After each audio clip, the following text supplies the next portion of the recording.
হরে কৃষ্ণ। তো আন্তর্জাতিক কৃষ্ণ ভ্রমণামৃত সংঘ ইসকনের পক্ষ থেকে সবাইকে কৃষ্ণ প্রীতি ও শুভেচ্ছা জানাচ্ছি। তো আমরা আজকে বিশেষভাবে আমাদের শ্রীমদ্ ভাগবতম ক্লাস শুরু করতে যাচ্ছি এবং এই ভাগবতম ক্লাসে আমরা কুন্তী দেবীর কথা আলোচনা করছি এবং বিশেষভাবে আমরা দেখতে পাচ্ছি কিভাবে কুন্তী দেবী তিনি ভগবানের কাছে প্রেয়ার করেছেন এবং কুন্তী দেবী কীভাবে ভগবানের কাছে নিজেকে সম্পূর্ণরূপে তার মনের যে বাসনা আছে সেই সমস্ত বাসনাদি তিনি শেয়ার করেছেন। এই সমস্ত বিষয়গুলো আমরা দেখতে পেয়েছি এবং গত ক্লাসে আমরা বিশেষভাবে আলোচনা করেছি কিভাবে কুন্তী দেবী তার পুত্রদের বিপদের কথা তিনি স্মরণ করিয়ে দিচ্ছেন, যে কিভাবে তার পুত্রদেরকে বিপদ থেকে ভগবান রক্ষা করেছেন। এই সমস্ত বিষয় আমরা গত ক্লাসে স্মরণ করেছি। তো আমরা 24 নম্বর শ্লোক পর্যন্ত অধ্যয়ন করেছি লাস্ট ক্লাসে। তো আজকে আমরা বিশেষভাবে 25 নম্বর শ্লোকটি আমরা অধ্যয়ন করব। কুন্তী দেবী ওম অজ্ঞানতিমিরান্ধস্য জ্ঞানাঞ্জনশলাকয়া চক্ষুরন্মিলিतं येन तस्मै श्रीगुरवे नमः। श्रीचैतन्यमनोभीष्टं स्थापितं येन भूतले स्वयं रूपः कदा मह्यं ददाति स्वपदान्तिकं। वन्देऽहं श्रीगुरु श्रीयुतपदकमलं श्रीगुरून् वैष्णवांश्च श्रीरूपं साग्रजातं सहगण रघुनाथान्वितं तं सजीवं साद्वैतं सावधूतं परिजनसहितं कृष्णचैतन्यदेवं श्रीराधाकृष्णपदान् सहगण ललिता श्रीविशाखान्वितांश्च नमोऽयं विष्णुपदाय कृष्णपृष्ठाय भूतले श्रीमते भक्तिवेदान्त स्वामिनिति नामिने। नमस्ते सरस्वती देवे गौरवाणी प्रचारिणे निर्विशेष शून्यवादी पाश्चात्यदेशतारिणे। जय श्रीकृष्ण चैतन्य प्रभु नित्यानंद श्री अद्वैत गदाधर श्रीवासादि गौर भक्तवृंद। हरे कृष्ण कृष्ण कृष्ण हरे हरे, हरे राम राम राम हरे हरे। তো আমরা শুরু করতে যাচ্ছি বিশেষভাবে আমাদের এই শ্রীমদ্ ভাগবতম অধ্যয়ন এবং শ্রীমদ্ ভাগবতম চর্চা। তো আমরা গতকাল 24 নম্বর শ্লোক পর্যন্ত পড়েছি। তো আজকে আমরা 25 নম্বর শ্লোক থেকে শুরু করব এবং 24 নম্বর শ্লোক পর্যন্ত সেখানে কুন্তী দেবী বিশেষভাবে তিনি উল্লেখ করেছেন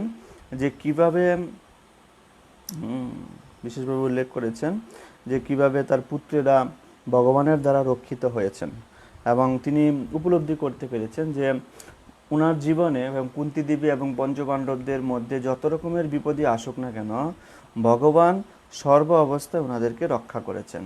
ভগবান সর্ব অবস্থায় ওনাদের জীবনে আশীর্বাদ নিয়ে এসেছেন, কখনো কোনো অনিষ্টা হতে দেননি। তো এই যে কুন্তী দেবী তিনি রিভিল করছেন যে সবসময় আপনি আমাদেরকে রক্ষা করছেন, সর্ব অবস্থায় আপনি আমাদেরকে রক্ষা করছেন। তো এই বিষয়ে আরেকটি 25 নম্বর শ্লোকে তিনি বলছেন, যদি ভগবান সবসময় আমাদেরকে রক্ষা করছেন আর আজকে আমার ছেলেরা রাজা হয়েছে, ভগবান চলে যাচ্ছে, তো এই একটা মনের আশা তিনি ভগবানের কাছে বলছেন, সেটা আমরা পড়ব আজকে। শ্লোক নম্বর 25, প্রথম স্কন্দ 8ম অধ্যায় শ্লোক নম্বর 25। বিপদ সন্ততা শস্যত তত্র তত্র জগদ্গুরু ভবত দর্শনম যৎ সৎ অপুনবব দর্শনম। বিপদ সন্ততা শস্যত, তো অনুবাদ বলছেন, হে জগদীশ্বর, আমি কামনা করি যেন এই সমস্ত সংকট বারে বারে উপস্থিত হয়, যাতে বারে বারে আমরা তোমাকে দর্শন করতে পারি। কারণ তোমাকে দর্শন করলে আমাদের আর জন্ম মৃত্যুর চক্রে আবর্তিত হতে হবে না এবং এই সংসার চক্র দর্শন করতে হবে না। তো কুন্তী দেবীর যতগুলো শ্লোক রয়েছে এবং কুন্তী দেবী ভগবানের কাছে যতগুলো প্রার্থনা করেছেন, আজকের এটি হচ্ছে বিশেষ প্রার্থনা কুন্তী দেবীর জন্য। কেন বিশেষ প্রার্থনা আজকের এই যে আমরা আলোচনা করছি, এটা কেন বিশেষভাবে প্রার্থনা? কারণ এখানে তিনি ভগবানের কাছে কি চেয়েছেন, এটি একটি বড় ইম্পর্টেন্ট বিষয়। তিনি ভগবানের কাছে ভগবানকেই চেয়েছেন, ভগবানের কাছে অন্য কিছু চাননি তিনি। এই জগতের মানুষ কি করে, ভগবানের কাছে গিয়ে কিছু না কিছু চায়, তারা ভগবানের কাছে গিয়ে কিছু না কিছু লাভ করতে চায়, আমরা দেখতে পাই জগতের মানুষ। কিন্তু কুন্তী দেবী এখানে ভগবানের কাছে প্রকৃতপক্ষে ভগবানকেই চেয়েছেন, অন্য কিছু চাননি। তো এখানে বিশেষভাবে আলোচনা করা হয়েছে কুন্তী দেবী তিনি বলছেন ভবত দর্শনম যৎ, যেখানে তোমার দর্শন হবে সেটি আমার জীবন গতিময় হোক। ভবতু দর্শনম যৎ, এই কথাটি অত্যন্ত তাৎপর্যপূর্ণ যে ভবতু দর্শনম যৎ, আমি সেটি চাই যেখানে গেলে আমি তোমাকে পাবো। জীবনে যে কোনো অবস্থায় আমি যেখানে তোমাকে পাবো, আমি শুধু সেটিই চাই, আমি অন্য কিছু চাই না হে ভগবান। ভবতো দর্শনম যৎ, আমি সেটিই চাই। তো এখানে কুন্তিদেবীর যে দৃষ্টি আমরা দেখতে পাচ্ছি, এটি হচ্ছে ভগবত ভক্তদের ভগবানকে দর্শন করার এক একটি দৃষ্টি। তারা এক একজন কিভাবে ভগবানকে চেয়েছেন এবং কোন দৃষ্টিতে তারা ভগবানকে দেখেছেন। এক মিনিট জাস্ট।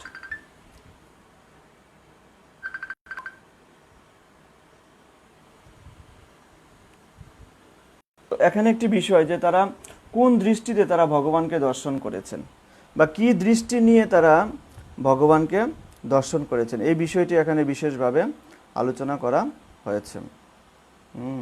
তো কুন্তী দেবী ভগবানকে কখন কাছে পেয়েছেন, কোন অবস্থায় তিনি ভগবানকে সবচেয়ে বেশি কাছে পেয়েছেন, সেখানে বলছেন কুন্তী দেবী তিনি, সেটি হচ্ছে বিপদ সন্ত। যখন আমার বিপদ ছিল আমি কিন্তু সেই সময় ভগবান তোমাকে সবচেয়ে বেশি কাছে পেয়েছি, বিপদ সন্ত। তো কুন্তী দেবী এখানে বুঝাতে চেয়েছেন যে তিনি প্রকৃতপক্ষে কোন অবস্থায় ভগবানকে সবচেয়ে বেশি কাছে পেয়েছেন, বিপদ সন্ত, বিপদের সময় তিনি সবচেয়ে বেশি কাছে পেয়েছেন। তো আজকে আমার ছেলেরা রাজা হচ্ছে, এজন্য আপনি চলে যাচ্ছেন, তাহলে আমার জন্য কোনটি শ্রেষ্ঠ? কুন্তী দেবী তিনি নিজের জীবন রিভিল করছেন। এই জগতে এমন কাউকে পাওয়া যাবে যে ভগবান মন্দিরে গিয়ে ভগবানের কাছে বলবে, ভগবান আমি তো কখনো দুঃখ পাই না, আমি তো কখনো দুঃখ পাচ্ছি না, আমাকে একটু দুঃখ দিন। আমি কোনোদিনও দুঃখ নেই, আমি সারা জীবন খুব আনন্দে ছিলাম, সুখে ছিলাম, আপনি কাইন্ডলি আমাকে একটু দুঃখ দিন ভগবান। এই কথা কি কেউ বলে? কখনো কখনো বলে না কেউ। কেউ ভগবানের কাছে, এই দুঃখটা হচ্ছে আমাদের জীবনে যে যাকে কেউ কোনোদিন নিমন্ত্রণ করে না, সেই রকম গেস্ট, নিমন্ত্রণহীন গেস্ট দুঃখ। কেউ কারো কাছে দুঃখ চায় না, কেউ ভগবানের কাছে দুঃখ চায় না, কেউ কারো কাছে চায় না। কিন্তু কুন্তী দেবী কেন দুঃখ চেয়েছেন? অনেক সময় মনে হতে পারে না কুন্তী দেবী এটা আবেগবশত হয়তো ভগবানের কাছে বলেছেন, কিন্তু না, আমরা যেন কখনোই মনে না করি যে কুন্তী দেবী আবেগবশত বলেছেন। এক মিনিট।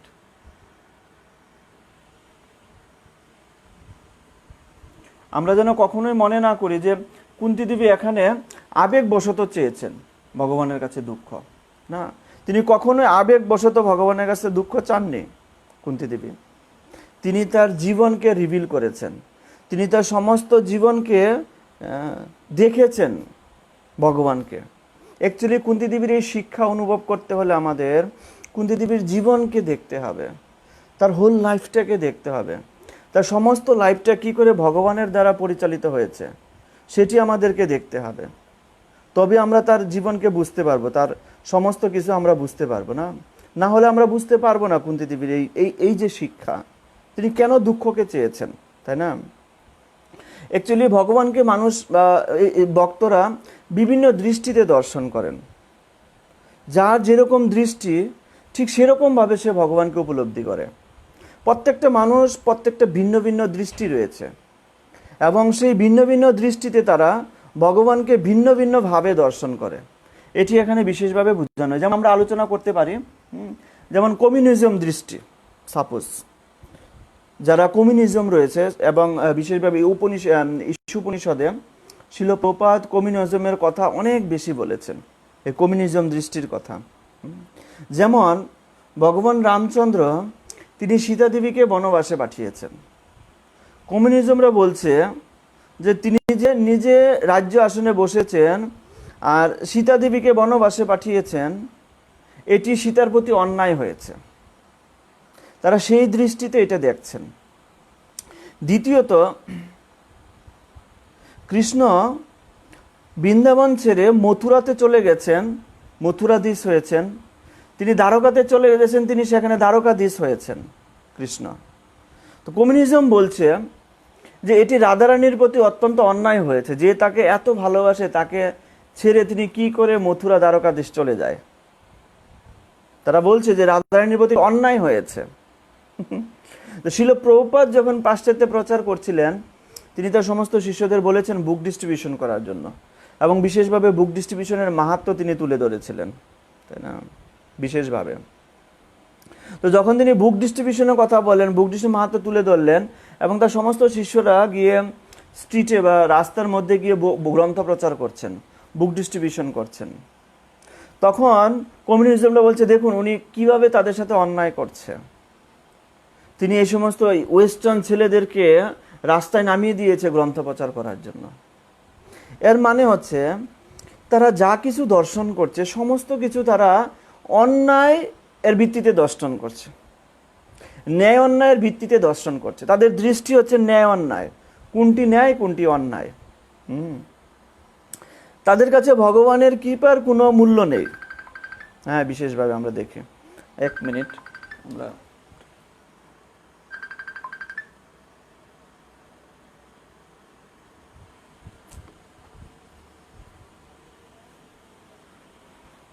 তো তাদের কাছে ভগবানের কৃপার কোনো মূল্য নেই, বিশেষভাবে আমরা দেখতে পাই।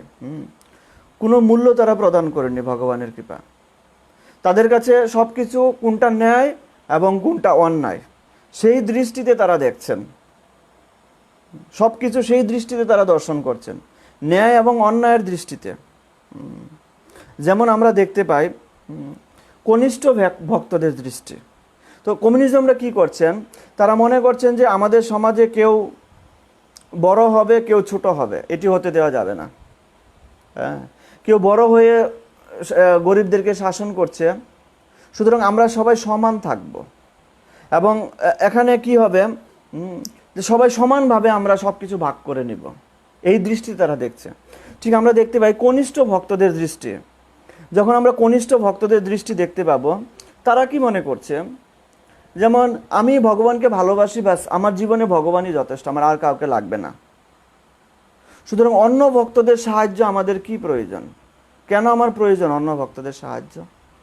অন্য ভক্তদের সাথে আমি এত মিশতেও যাব না, তাদের তো শ্রদ্ধা প্রদর্শন করার কোনো প্রয়োজন নেই। আমার লক্ষ্য তো ভগবানকে না, আমি ভগবানকে পেলেই হলো। এটা হচ্ছে কনিষ্ঠ ভক্তদের দৃষ্টি। তারপরে যদি আমরা আলোচনা করি রঘুনাথ দাস গোস্বামীর দৃষ্টি, চৈতন্য মহাপ্রভুর একজন অন্যতম পার্ষদ রঘুনাথ দাস গোস্বামী, তিনি কি ভেবেছিলেন যে সংসারে আমি যে অবস্থান করছি, আমার বাবার এত টাকা পয়সা বিশের মধ্যে সংসারে আমি অবস্থান করছি, প্রকৃতপক্ষে এই সংসারে থেকে আমি ভগবানের কৃপা প্রাপ্ত হতে পারবো না। এই সংসারের মধ্যে কখনো আমি ভগবানের কৃপা পাবো না, কখনো আমার দ্বারা সম্ভব নয়। সুতরাং আমাকে যদি ভগবানের কৃপা পেতে হয়, আমাকে প্রথমে এই সংসার ত্যাগ করতে হবে। যতক্ষণ পর্যন্ত আমি এই সংসার ত্যাগ না করতে পারবো, ততক্ষণ পর্যন্ত আমরা ভগবানের কৃপা পাবো না। এটি ছিল রঘুনাথ দাস গোস্বামীর কৃপা। এবং তিনি তখন পুরীতে গিয়ে, পুরীতে এরকম যারা ভান্ডারি দিত বা যারা ভিক্ষা দিত, লাইন ধরে সাধু সন্তদের দাঁড় করাতো, এবং তিনি সেখানে লাইন ধরে গিয়ে ভিক্ষা করে খেতেন। তিনি ভেবেছেন যে কেবলমাত্র বৈরাগ্যের মাধ্যমে ভগবানের কৃপা পাওয়া যাবে, বৈরাগ্যের মাধ্যমে ভগবানকে উপলব্ধি করতে পারবে। তিনি সেই দৃষ্টিতে ভগবানকে দর্শন করেছেন। তেমনি আমরা দেখতে পাচ্ছি যে এক একজন ভক্ত এক একটা দৃষ্টিতে ভগবানকে দর্শন করছে। এক একজন ভক্তের ভিউ আলাদা, এক একজন ভক্ত এক একভাবে ভগবানের কৃপাকে তারা উপলব্ধি করতে পারছে। যেমন আমরা দেখতে পাই অর্জুন এবং যুধিষ্ঠির মহারাজের দৃষ্টি। সেই ক্ষেত্রে যদি আমরা আলোচনা করি, অর্জুন হিংসা করতে চায়নি। আমি যদি এখানে হিংসা করি, আমি যদি এখানে মারামারি করি, আমি যদি এখানে হত্যা করি, তাহলে এটি আমার পাপ হবে কৃষ্ণ। আমি হিংসা করতে চাই না এখানে। আর আপনি বা কেন আমাকে হিংসার আশ্রয় নিতে বলছেন? কেন আমি হিংসা নিব? প্রকৃতপক্ষে কি কারণে আমি হিংসার আশ্রয় গ্রহণ করব? আমি হিংসা নিতে চাই না প্রভু। অ্যাজ এ রেজাল্ট আমরা দেখতে পাই, যেমন আরেকটি ঘটনা হিংসার ক্ষেত্রে, যেমন আমরা গান্ধীজির কথা উল্লেখ করতে পারি, মহাত্মা গান্ধী। তিনিও ঠিক অর্জুনের মতো সেম থিওরি। আমরা অহিংসা নীতিতে আছি, আমরা হিংসা করতে চাই না, এবং আমরা কোনোভাবে অন্য কারো প্রতি আমরা হিংসা প্রদর্শন করব না। তিনি সেই নীতি প্রদর্শন করেছিলেন, এবং কোনো অবস্থায় তিনি হিংসা করবেন না। পরবর্তীতে কি হয়েছে? আলটিমেটলি যখন স্বাধীনতা লাভ হয়েছে, তখন কিন্তু আলটিমেটলি এই অহিংসা নীতি কি ছিল? ছিল না। বরঞ্চ দুটি দেশ বিভক্ত হয়েছে, হিংসা আরো বৃদ্ধি পেয়েছে, ঠিক কিনা? এবং সেই হিংসার রেশ এখনো কমেনি, এখনো চলছে সেই। তো অর্জুনও এখানে বিশেষভাবে উল্লেখ করেছেন হিংসা করতে চায় না। ঠিক এটাকে একটা উদাহরণ দ্বারা বোঝানো যেতে পারে। যেমন মনে করো কোনো ডাক্তার, কোন একজন ডাক্তার কাছে এসেছে এবং সেই পেশেন্টের তাকে ভালো করলে তার পেট কাটতে হবে, অপারেশন করতে হবে। এখন সেই মুহূর্তে সেই ডাক্তার যদি চিন্তা করে আমি তার প্রতি কোনো হিংসা প্রকাশ করব না, আমি কেন তার পেট কাটবো, এই পেট কাটাটা হিংসা হচ্ছে। তিনি যদি তা না করেন, অপারেশন না করেন, তাহলে কি রোগী ভালো হবে? প্রকৃতপক্ষে সেই ডাক্তারের জন্য হিংসা কোনটি আর অহিংসা কোনটি? সেই ডাক্তারের পরিপ্রেক্ষিতে, ডাক্তারের অবস্থানে কোনটি হিংসা আর কোনটি অহিংসা? সেই ডাক্তারের পরিপ্রেক্ষিতে হিংসা হচ্ছে যদি তার পেট না কাটে, যদি তাকে অপারেশন না করে, তাহলে সেটি হিংসা। আর ডাক্তার যখন তার অপারেশন করবে তখন সেটি অহিংসা হয়ে যাবে। তার মানে হিংসা এবং অহিংসা স্থানকাল পাত্র ভেদে ভিন্ন হচ্ছে, তাই না? সেই ক্ষেত্রে যেমন একটি ঘটনা আমি বলছি, যেমন চৌপাটি মন্দিরের ক্ষেত্রে একবার কি হয়েছে, ভাগবতম ক্লাসের শেষে হঠাৎ করে একজন ভক্ত হার্ট অ্যাটাক করেছে এবং প্রচন্ড হাতে পেইন হচ্ছে। সমস্ত ভক্তরা ছুটাছুটি করতে শুরু করলেন এবং সমস্ত ভক্তরা দৌড়াদৌড়ি করতে শুরু করলেন। কি করবে তাকে নিয়ে, হার্টের রোগী। এবং সমস্ত ভক্তদের মধ্যে কেউ তাদের মধ্যে ডাক্তার ছিল না। এবং যিনি ডাক্তার ছিল তিনি মন্দিরে ভগবানের আরতি করছেন, ভগবানের পূজা করছেন। এমন সময় তিনি ভগবানের পূজা করছেন, এমন সময় পিছন থেকে একজন বলছে একটা ভক্ত হার্ট অ্যাটাক করেছে এবং শুয়ে পড়েছে, কি করা যায়? তিনি সঙ্গে সঙ্গে পূজা ছেড়ে দিয়ে সেই ভক্তের বুকে জুড়ে জুড়ে লাথি মারতে শুরু করলো, জুড়ে জুড়ে প্রহার করতে শুরু করলো, সেই ভক্তের বুকে জুড়ে জুড়ে ঘুষি মারতে শুরু করলো, হাত দিয়ে মারতে শুরু করলো। সবাই দেখে অবাক, কি করছেন? এবং কিছুক্ষণ পরে ভক্তটা ঠিক হয়ে গেল, হার্ট অ্যাটাক থেকে বেঁচে গেল। এবং সবাই তখন ভাবছে, আচ্ছা এই ভক্তটার জন্য কোনটা হিংসা আর কোনটা অহিংসা? সে যদি পূজা করতো, সে ভাবতো না আমি এখন যাব না, আমি কি করে সেই বৈষ্ণবের গায়ে হাত দিব? কোনোভাবে আমার পক্ষে উচিত নয় সেই বৈষ্ণবের গায়ে হাত দেওয়া। যদি তার গায়ে হাত না দিত এবং সে যদি মৃত হতো, মারা যেত, তাহলে সেটি অহিংসা ছিল না হিংসা ছিল? যে তার গায়ে হাত দিয়ে তার জীবন বাঁচিয়েছে, তাহলে সেটি হিংসা না অহিংসা? সুতরাং এই হিংসা এবং অহিংসার ডেফিনেশন বিভিন্ন স্থানকাল পাত্র বিশেষে ভিন্ন ভিন্ন। কোথাও হিংসা না করলে অপরাধ হবে, কোথাও হিংসা করলে অপরাধ হবে। কৃষ্ণ বলেননি তুমি সবসময় অহিংসা অবস্থায় থাকো, না। মহাত্মা গান্ধীর এটা ভুল ছিল, সবসময় অহিংসা না, এটা নয়, কৃষ্ণ এটা বলেনি। কৃষ্ণ কি বলেছেন? যারা ভগবত বিদ্বেষী, যারা আততায়ী, তাদের প্রতি আমাদেরকে হিংসা প্রকাশ করতে হবে। কিন্তু যারা ভগবত ভক্ত, যারা ভগবানের প্রতি শ্রদ্ধাপরায়ণ, তাদের প্রতি কখনোই হিংসা প্রকাশ করা যাবে না। এটি হচ্ছে থিম। যারা ভগবানের ভক্তদের প্রতি বিদ্বেষী, যারা ভগবানের প্রতি বিদ্বেষী, তাদেরকে মনে মনে হিংসা করতে হবে, তাদের সাথে মেলামেশা বন্ধ করতে হবে, তাদের সঙ্গে কথাবার্তা চলাফেরা খুব সাবধানে করতে হবে এবং খুব সাবধানে নিজেকে সেভ করে চলতে হবে। কিন্তু যে ভগবানের ভক্ত, যার কাছ থেকে আমি ভগবানের কথা শ্রবণ করতে পারবো, তার সাথে হিংসা করলে আবার বিপরীত হয়ে যাবে। সেই জন্য হিংসা কোন জায়গায় কী করে ইউজ করতে হবে সেটি একটা বিষয়। যেমন আমরা দেখতে পাই পঞ্চপাণ্ডবের ক্ষেত্রে অর্জুন তিনি ঘোষণা করেছেন আগামীকাল জয়দ্রথকে তিনি সূর্যাস্তের পূর্বে তিনি জয়দ্রথকে হত্যা করবেন। এক্ষেত্রে অর্জুন ভগবানের পরামর্শ নেয়নি, তিনি নিজেই প্রতিজ্ঞাবদ্ধ হয়ে গেছে, যদি আমি না মারতে পারি তাহলে আমি নিজে চিতায় জ্বলে পুড়ে মরে যাব। অর্জুন প্রতিজ্ঞাবদ্ধ হয়ে গেছে। দুর্যোধন শুনতে পেয়ে গেছে তার প্রতিজ্ঞা। দুর্যোধন কি করেছে? জয়দ্রথকে ওখান থেকে সরিয়ে নিয়েছে। আজকে জয়দ্রথকে যুদ্ধে যেতে হবে না, জয়দ্রথকে পালিয়ে নিয়ে যাও, অন্য জায়গায় নিয়ে যাও জয়দ্রথকে। বহু দূরে জয়দ্রথকে নিয়ে চলে গেছে। আর অর্জুন যুদ্ধক্ষেত্রে এসে জয়দ্রথকে খুঁজে পাচ্ছে না। এদিকে অর্জুনকে অন্য জায়গায় দেওয়া হয়েছে, এদিকে প্রায় সূর্যাস্ত হয়ে চলল, প্রায় সূর্যাস্ত নিকটে, সেই সময়ে ভগবান দেখলেন যে অর্জুন প্রকৃতপক্ষে পরাভূত হয়ে পড়ছেন, তার স্থিতি হারিয়ে গেছে, এবং তিনি যে ভাও নিয়েছেন এবং তিনি যে প্রতিজ্ঞা নিয়েছেন সেই প্রতিজ্ঞা বিফলে যেতে চলেছে।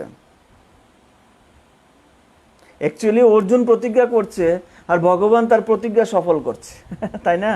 পুরো মহাভারতে তাই তো দেখা যাচ্ছে, অর্জুন একটার পর একটা প্রতিজ্ঞা করে যাচ্ছে আর ভগবান কৃষ্ণ তাকে সফল করতে হচ্ছে, তাকে ব্রেন খাটিয়ে। তো ভগবান কি করেছেন, সূর্যের সামনে তার হাত রেখে দিয়েছেন, ধীরে ধীরে অন্ধকার হয়ে গেল। জয়দ্রথ ঠিক পাগলের মতো সেখানে ছুটে আসলো, কিসের জন্য? অর্জুনের মৃত্যু দর্শন করার জন্য। কারণ অর্জুন প্রতিজ্ঞা করেছেন সূর্যাস্তের পূর্বে যদি জয়দ্রথকে হত্যা করতে না পারে অর্জুন মারা যাবে। তো অর্জুন এখন সুইসাইড করতে যাবেন, যেহেতু হচ্ছে প্রতিজ্ঞাবদ্ধ, এবং সন্ধ্যা হয়ে আছে, সূর্য অস্ত চলে গেছে।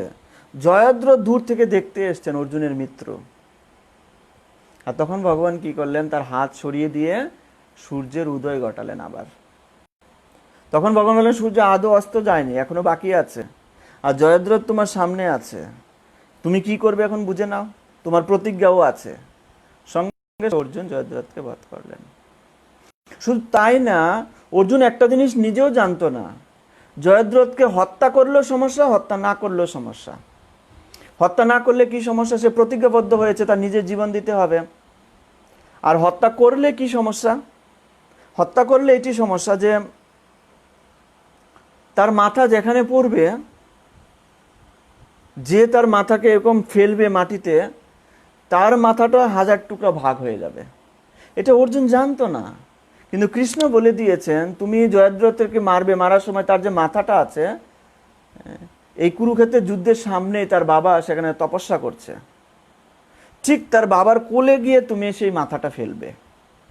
অর্জুন জানতো না ব্যাপারটা আদৌ কি ব্যাপার আছে, কৃষ্ণ বলেছে, গ্রহণ করে নিয়েছে, ঠিক তার মাথাটা নিয়ে তার বাবার কোলে ফেলেছেন, আর সঙ্গে সঙ্গে তার বাবা মরে গেছেন। তার এটা বেনিডিকশন ছিল, তার আশীর্বাদ ছিল, যে তাকে মারবে তার মাথাটা সে নিজেও মরে যাবে। কিন্তু অর্জুন সেটা জানতো না, কিন্তু কৃষ্ণ তিনি জানতেন। তাহলে অর্জুন কিভাবে কৃষ্ণকে দর্শন করেছেন? অর্জুনও কৃষ্ণকে বিপদের সময় কি করে ভগবান তাকে রক্ষা করেন সেভাবে দর্শন করেছেন।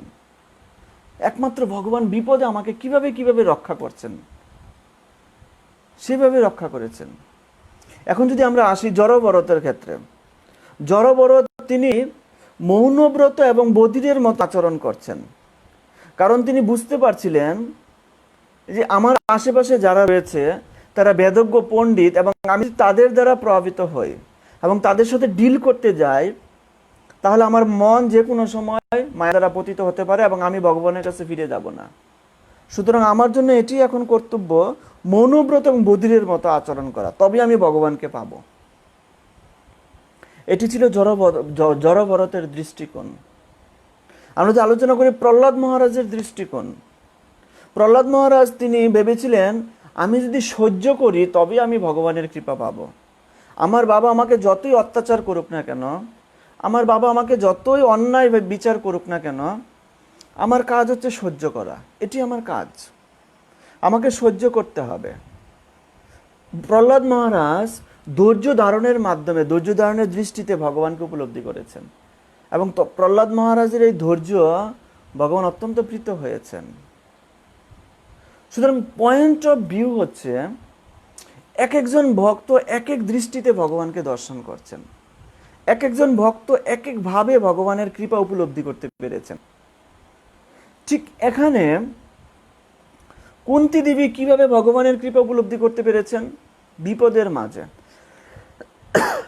তিনি যখন বিপদে পড়েছেন তখনই তিনি ভগবানের কৃপা সবচেয়ে বেশি উপলব্ধি করতে পেরেছেন, ভগবানের সান্নিধ্য সবচেয়ে বেশি পেয়েছেন, এবং ভগবানের অনুগ্রহ সবচেয়ে বেশি পেয়েছেন তিনি বিপদের মাঝে।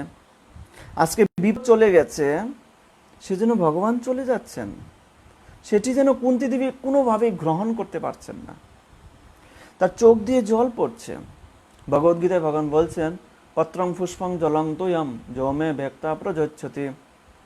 এই যে তোয়ং, জলং তোয়ং, এই তোয়ং শব্দের অর্থ কি? এই তোয়ং শব্দের অর্থ হচ্ছে ভক্তের অশ্রু, ভক্তের চোখ দিয়ে যে জল পড়ছে সেই জল। এই জগতের মানুষ বিভিন্ন কারণে চোখ দিয়ে জল পড়ে। কেউ মারা গেলে চোখ দিয়ে জল পড়ে, কেউ আনন্দে চোখ দিয়ে জল পড়ে, কেউ কারো কাছ থেকে খুব কষ্ট পেলে চোখ দিয়ে জল পড়ে। কিন্তু কুন্তী দেবীর চোখের যে জল, সেই জল হচ্ছে ভগবান থেকে বিচ্ছেদ হওয়ার জল, সেই জল হচ্ছে ভগবান থেকে দূরে চলে যাওয়ার জল। এই কষ্টের জল কুন্তী দেবীর জল। কুন্তী দেবী কোনোভাবেই মেনে নিতে পারছেন না, যিনি এতদিন, যে পরমেশ্বর এতদিন আমাদের সঙ্গে ছিল, আজকে তিনি দ্বারকায় ফিরে যাবেন শুধু আমার সন্তানেরা রাজ্য পেয়েছে বলে। এই সুখ, এই আনন্দ আমার কি হবে যদি ভগবান না থাকে? এই আনন্দ দিয়ে আমি কি করব যদি ভগবান না থাকে, যদি কৃষ্ণ না থাকে?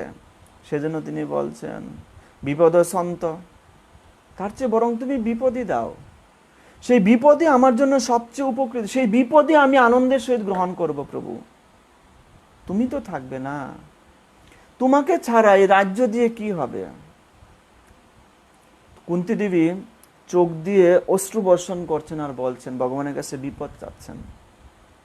এমন না যে কুন্তী দেবী ইমোশনাল হয়ে বলছেন, আবেগপ্রবণ হয়ে বলছেন, না, তার হোল লাইফের সামারি থেকে তিনি বলছেন, তার সমস্ত লাইফের শিক্ষা থেকে তিনি বলছেন। তিনি যে দৃষ্টিকোণ থেকে তিনি ভগবানকে দর্শন করেছেন, তিনি সেই দৃষ্টিকোণ থেকে বলছেন, হে ভগবান, আমাকে বিপদ দান করুন। আমার কাছে মনে হচ্ছে এই সুখ, এই আনন্দের চেয়ে বিপদটাই আমার জন্য সবচেয়ে শ্রেয়। কেন শ্রেয়? কারণ বিপদ হলে আপনি থাকবেন, বিপদ চলে গেলে আপনিও চলে যাবেন। এটা আমার জন্য অত্যন্ত দুঃখ। সেজন্য আমাদের সবসময় কুন্তী দেবীর যে শিক্ষা, আমাদের সবসময় মনে রাখা উচিত যে কুন্তী দেবীর রাজ্য এবং বিপদ কোনটা তিনি অ্যাকসেপ্ট করেছেন। তিনি প্রকৃতপক্ষে বিপদকে অ্যাকসেপ্ট করেছেন, তিনি রাজ্যকে অ্যাকসেপ্ট করেননি, তিনি সুখকে অ্যাকসেপ্ট করেননি, তিনি সুখে থাকাকে অ্যাকসেপ্ট করেননি, তিনি তার সন্তানদেরকে রাজা বানানোটা অ্যাকসেপ্ট করেননি।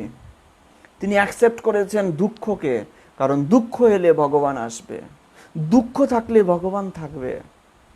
যে জীবনে ভগবান নেই সেই জীবনে সুখ দিয়ে আমি কি করব? ঠিক আমাদেরকে তিনি কুন্তী দেবী এই মেসেজ দিয়েছেন, আমাদেরও জীবনে যে কোনো কিছু অ্যাকসেপ্ট করার আগে চিন্তা করে করা উচিত যে এটা কি আমাকে ভগবানের কাছে নিয়ে যাবে। বিচার করা উচিত, আমি যেটা অ্যাকসেপ্ট করছি এটা কি আমাকে ভগবানের সান্নিধ্যে নিয়ে যাবে? আমি কি ভগবানের সঙ্গ পাবো? আমি কি ভগবানের শুদ্ধ ভক্তদের সঙ্গ পাবো? এজন্য রাজা প্রিয়ব্রত, শ্রীমদ্ ভাগবতম থেকে আমরা দেখতে পাই, রাজা প্রিয়ব্রত তিনি বলছেন আমি বিবাহ করব না।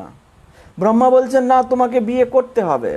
প্রিয়ব্রত বলছেন বিবাহের মধ্যে পরম ঝামেলা আছে, এই সংসার, মায়ার সংসারে আমাকে যেতে হবে, আমি চাই না বিবাহ। তিনি চলে গেছেন, তিনি তপস্যা করতে চলে গেছেন নারদমণির ওখানে।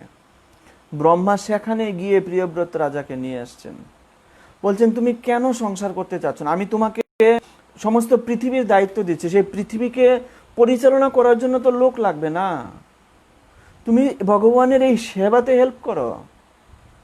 তখন প্রিয়ব্রত রাজা বললেন, যদি আমি এটা করতে যে আমাকে বিবাহ করতে হবে, সন্তান সন্ততি হবে, তাদের মায়া জালে আমি আবদ্ধ হব, নিজের দেহের প্রতি ভালোবাসার সৃষ্টি হবে, এই জগৎকে ভালো লাগতে শুরু করবে, তাহলে কি করে আমি ভগবানের সান্নিধ্য পাব?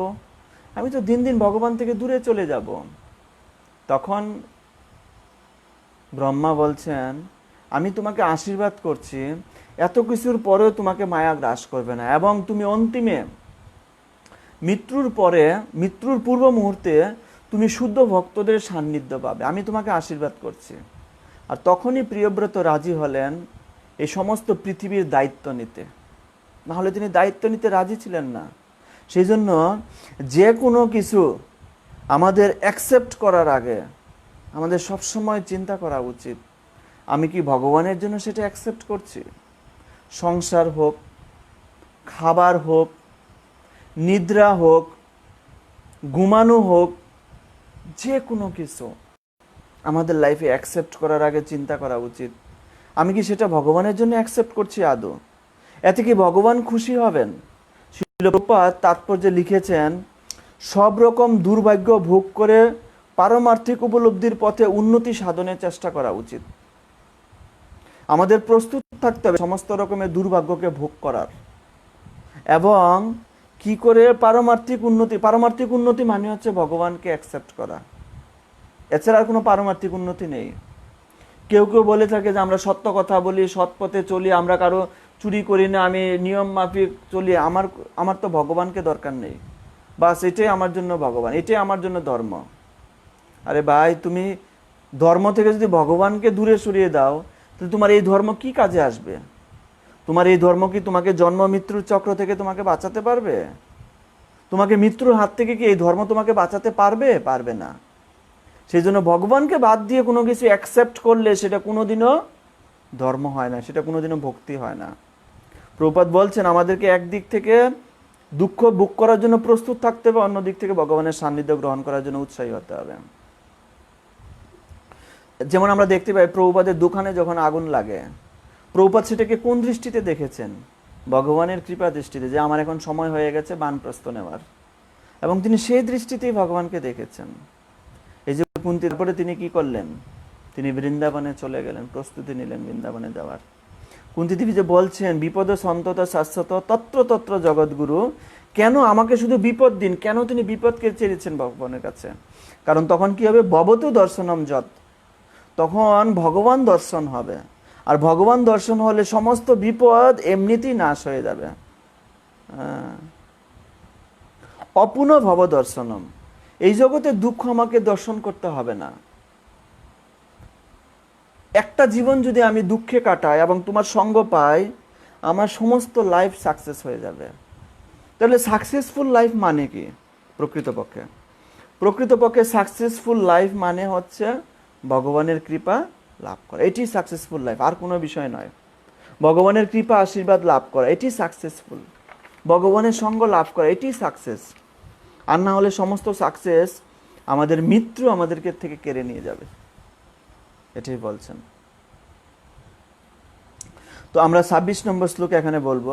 25 নম্বর শ্লোকে মূলত কুন্তি দেবী তিনি বেনিডিকশন চেয়েছেন ভগবানের কাছে, ভগবান আপনি চলে যাওয়ার চেয়ে বরং আমাকে দুঃখই দিন, আর কটা দিন থেকে যান প্রভু, আর কটা দিন থেকে যান, আরও দুঃখ দিন, আর কটা দিন থেকে যান, এটাই ভগবানের কাছে প্রার্থনা করেছেন।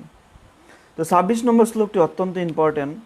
সেখানে বলা হয়েছে শ্রীমদ্ ভাগবতম প্রথম স্কন্ধ অষ্টম অধ্যায় শ্লোক নম্বর 26, জন্ম ঐশ্বর্য শ্রুতশ্রীবি এদ মানমদ পুমান নয়ব অর্হতি অবিদাতুম বৈ তাম অকিঞ্চন গোচরম। এখন কুন্তি দেবী বলছেন কারা ভগবান থেকে দূরে চলে যায় এবং কারা ভগবানকে লাভ করতে পারে। প্রথমে তিনি বলেছেন যে ভগবান থেকে কারা অহংকারের দ্বারা দূরে চলে যায়, তিনি এখানে বিশেষভাবে উল্লেখ করেছেন। আর দ্বিতীয়টি তিনি উল্লেখ করেছেন তিনি কেন প্রকৃতপক্ষে বিপদ চান, হোয়াই, তিনি বিপদ কেন চেয়েছেন। এই দুটি বিষয়ের জন্য এই শ্লোকটি তিনি অবতরণ করেছেন, এই প্রার্থনাটি তিনি অবতরণ করেছেন। জন্ম ঐশ্বর্য শ্রুত শ্রীবি, জন্ম মানে হচ্ছে উচ্চকুলে জন্ম, খুব স্ট্যান্ডার্ড পরিবারে জন্ম। ঐশ্বর্য, জন্ম থেকে অনেক ঐশ্বর্য লাভ। কিছু কিছু মানুষ আছে জন্ম থেকে প্রচুর পরিশ্রম করে, প্রচুর খাটাখাটনি করে, আবার কিছু মানুষ আছে তাদেরকে কোনো খাটাখাটি করতে হয় না, তাই না? তারা জন্ম থেকে প্রচুর ঐশ্বর্য পেয়ে যায়। শ্রুত মানে হচ্ছে উচ্চ শিক্ষা, আর শ্রীবি মানে হচ্ছে সৌন্দর্য। এই চারটিতে যখন জীব পড়ে যায় তখন জীবের মধ্যে অহংকার আসে। উচ্চকুলে যদি কারো জন্ম হয়, অথবা সে যদি কোনো খুব ঐশ্বর্যের মালিক হয়, অথবা সে যদি অনেক হায়ার ডিগ্রি থাকে, তার উচ্চ শিক্ষিত হয়, অথবা সে যদি খুব সুন্দরী হয় বা খুব সুন্দর হয়, তাহলে কি হয়? তার মধ্যে অহংকার জন্ম নেয়, আর সেই অহংকারই তাকে দূরে নিয়ে যায় ভগবান থেকে। সেই অহংকার কি সে দূরে চলে যায়। কুন্তি দেবী মনে মনে রিভিল করছেন যে আমার সন্তানেরা রাজা হয়েছে, তো তারা কি লাভ করেছে? ঐশ্বর্য লাভ করেছে। সেই জন্যই হয়তো আপনি এই যে চারটি কারণ তিনি উল্লেখ করেছেন, এই চার কারণে জীব ভগবান থেকে দূরে চলে যায়, অহংকার আসে বলে। তো এই যে ঐশ্বর্য আমার ছেলেরা এখন লাভ করেছে, আমার মনে হচ্ছে আপনি সেই কারণে আপনি আমাদেরকে ত্যাগ করছেন, আপনি আমাদেরকে ছেড়ে চলে যাচ্ছেন, শুধু মনে হচ্ছে যে সেই কারণে আপনি চলে যাচ্ছেন। সেজন্য হ্যাঁ, আমরা দেখতে পাই যে ভগবান সহজে কোনো ভক্তকে উচ্চকুলে জন্ম দিতে চান না, বড় ঐশ্বর্যের মধ্যে জন্ম দিতে চান না, তাকে খুব হায়ার এডুকেটেডও করতে চান না, এবং তাকে খুব সুন্দর চেহারাও দিতে চান না। এই চারটা জিনিস ভগবান দিতে চান না তার অন্তরঙ্গ ভক্তদের। কেন? কারণ এগুলো যদি দেওয়া হয় তাহলে তার অহংকার চলে আসে, সে যদি ভগবান ছেড়ে চলে যায়। এটা ভগবানের একটা ভয়। আমার এই ভক্ত যদি আমাকে ছেড়ে আমাকে ভুলে যায়, যেমন মাতা পিতার একটা ভয় থাকে না, আমার এই সন্তান বিয়ের পরে যদি আমাকে ভুলে যায়, আমাকে ত্যাগ করে, এটি মাতা পিতার যেমন ভয়, ভগবানেরই একটা ভয়, এটাও আমার সন্তান, সে যদি আমাকে ভুলে যায়। এই জন্য ভগবান এগুলো দিতে চায় না কাউকে। তো এখানে আমরা একটা বিষয় আলোচনা করবো, যে উচ্চ শিক্ষার প্রবলেম। এমনি তো জেনেছি যে কি করে জন্ম আমাদের প্রবলেম, কি করে ঐশ্বর্য আমাদের প্রবলেম, সৌন্দর্য আমাদের প্রবলেম। বেশিরভাগ যারা বেশি সুন্দরী হয় তারা দেহের চর্চাতে আরো বেশি যুক্ত থাকে, এবং এই দেহকে কেন্দ্র করে তারা কি করেন, সমাজে অর্থ ইনকামের চেষ্টা করেন। বিশ্ব সুন্দরী প্রতিযোগিতা বলুন, ফ্যাশন শো বলুন, এই সবই হচ্ছে অসৎসভা। গতদিন আমরা আলোচনা করি অসৎসভা। এই সবই হচ্ছে অসৎসভা। এই অসৎসভার মাধ্যমে মানুষের দেহকে কেন্দ্র করে বিভিন্ন রকমের ঝুট ঝামেলায় পড়ে যায়। তো এখন আমরা বিশেষভাবে আলোচনা করবো শ্রুত কথা, উচ্চ শিক্ষা। একটা প্রশ্ন হতে পারে না, যে উচ্চ শিক্ষা কি করে আমাদের জীবনে সমস্যার কারণ হয়? উচ্চ শিক্ষা তো ভালো জিনিস। তো এখানে উচ্চ শিক্ষার বিষয়ে ঈশোপনিষদে বলা হয়েছে, যারা অত্যন্ত উচ্চ শিক্ষিত সাধারণ মানুষকে বিপদগামী করে, তারা গভীর থেকে গভীর অন্ধকার নরকে প্রবিষ্ট হয়। ঈশোপনিষদে বিশেষ কথা আলোচনা করেছে, অবিদ্যার কথা। হ্যাঁ, একটা বিদ্যা আর একটা হচ্ছে অবিদ্যা।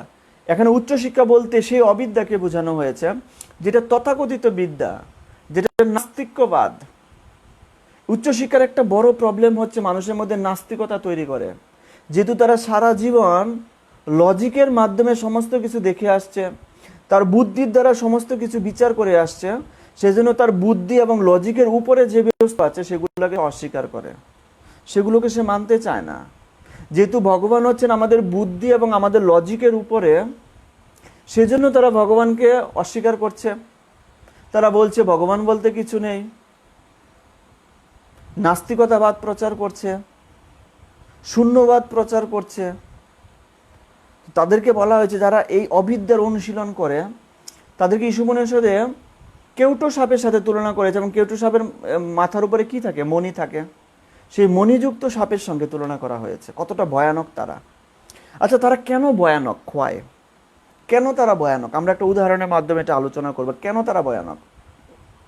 কারণ হচ্ছে, ধরুন কোন একজন ইন্টেলিজেন্ট ব্যক্তি, এই সমাজের একজন সবাই তাকে সম্মান করে, শ্রদ্ধা করে, এবং সবাই তাকে খুব রেসপেক্ট করে, এবং সে একজন বিজ্ঞানী সাপোজ।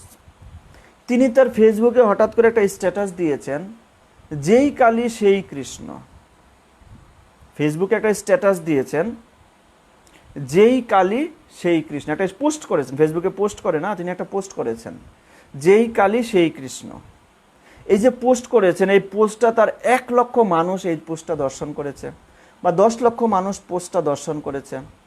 এবং এই 10 লক্ষ মানুষ তার এই পোস্ট দর্শন করে, যেহেতু তাকে অনেকেই রেসপেক্ট করে, তার দ্বারা প্রভাবিত হয়েছে। এই যে শাস্ত্রকে বিকৃতি করে তিনি একটা পোস্ট তিনি দিয়েছেন ফেসবুকে, এর জন্য দায়ী কে? এই যে এতগুলো মানুষের চেতনা যে বিকৃত হলো কি না? যারা এতদিন জানতো কৃষ্ণ ভগবান, তারাও ডাউট করছে, তিনি একজন সায়েন্টিস্ট হয়ে, এত বড় বিজ্ঞানী হয়ে তিনি কি করে এই ধরনের পোস্ট করলো? তাদের মধ্যে বিকৃতি চিন্তা হয়েছে। আর তারা কিছুই জানে না, তাকে অন্ধের মতো ফলো করে। তারা মনে হচ্ছে হ্যাঁ, তিনি তো ঠিকই বলেছেন, তিনি রিসার্চ করে বলেছেন, তিনি তো বিজ্ঞানী, তিনি তো রিসার্চ না করে কিছু বলবেন না।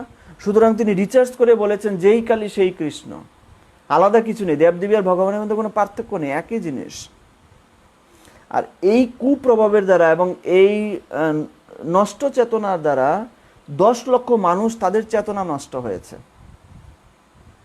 তারা প্রকৃত শাস্ত্র থেকে ভুল জেনেছে, যার ফলে এই যে 10 লক্ষ মানুষের চেতনা নষ্ট হয়েছে, এর জন্য দায়ী কে?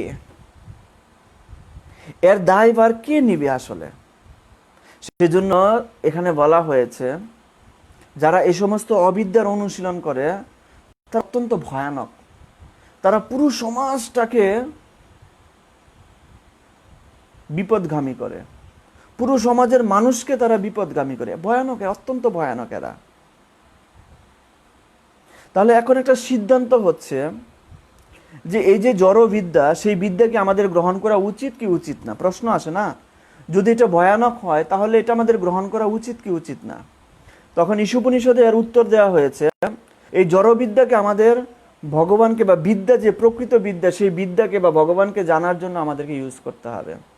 ভগবানের বিভূতিকে জানার জন্য, ভগবানের সেবার উদ্দেশ্যে সেই বিদ্যাকে ইউজ করতে হবে, তবেই সেই জড়বিদ্যা উদ্দেশ্য ঠিক আছে। কিন্তু জড়বিদ্যার উদ্দেশ্য যদি চাকরি খোঁজার জন্য হয়, টাকা ইনকাম করার জন্য হয়, জীবনে আরো বেশি ইন্দ্রিয়তৃপ্তি করার জন্য হয়, তাহলে এই বিদ্যা আরো নরকে গমন করবে নিয়ে। কিন্তু জড়বিদ্যা যদি ভগবানকে জানার জন্য ইউজ করা হয়, যেমন আমরা ফেসবুক ইউজ করছি লাইভ ক্লাসের জন্য, আমরা ইউটিউব ইউজ করছি লাইভ ক্লাসের জন্য, ভগবানের জ্ঞান বিতরণ করার জন্য, ঠিক তদ্রূপ যে কোনো জিনিস ইউজ করার জন্য ভগবানের চিন্তা করে ইউজ করা উচিত। এটা ভগবানকে সেবা দিচ্ছে কিনা, এটি ভগবানকে জানার কাজে ইউজ হচ্ছে কিনা, তাহলে সেই জড়বিদ্যা আপনাকে এফেক্ট করে, নতবা সেই জড়বিদ্যা থেকে অহংকার তৈরি হবে। আর যখন অহংকার তৈরি হবে, কুন্তি বলছেন অনেক দূরে চলে যাবেন ভগবান থেকে, অনেক অনেক দূরে চলে যাবেন। শিল প্রভুপাদ বলছেন এই যে 4টি অঙ্গ, জন্ম, ঐশ্বর্য, শ্রুত, শ্রীবি, এই 4টি জিনিস পারমার্থিক উন্নতি সাধনের পথে বাধা স্বরূপ। তাৎপর্য শিল প্রভুপাদ বলছেন এই 4টি জিনিস যার মধ্যে থাকবে তারা কখনোই পারমার্থিকভাবে উন্নতি সাধন করতে পারে না। সেই জন্য আগের দিনের যারা ঋষিরা ছিল, মুনিরা ছিল, তারা কি করতেন? তারা বনে চলে যেতেন, কারণ বনের মধ্যে 4টির প্রভাব নেই, সেজন্য ফল ডাউনের সম্ভাবনা কম, এবং তারা বনে গিয়ে তপস্যা করতেন। আর গৃহস্থরা সেই সমস্ত মুনিদের বা সেই সমস্ত ভক্তদের সন্ধান পাওয়ার জন্য তারাও বনে গিয়ে খুঁজতেন কোথায় সন্ন্যাসী, কোথায় সাধু পাবেন, তাই না?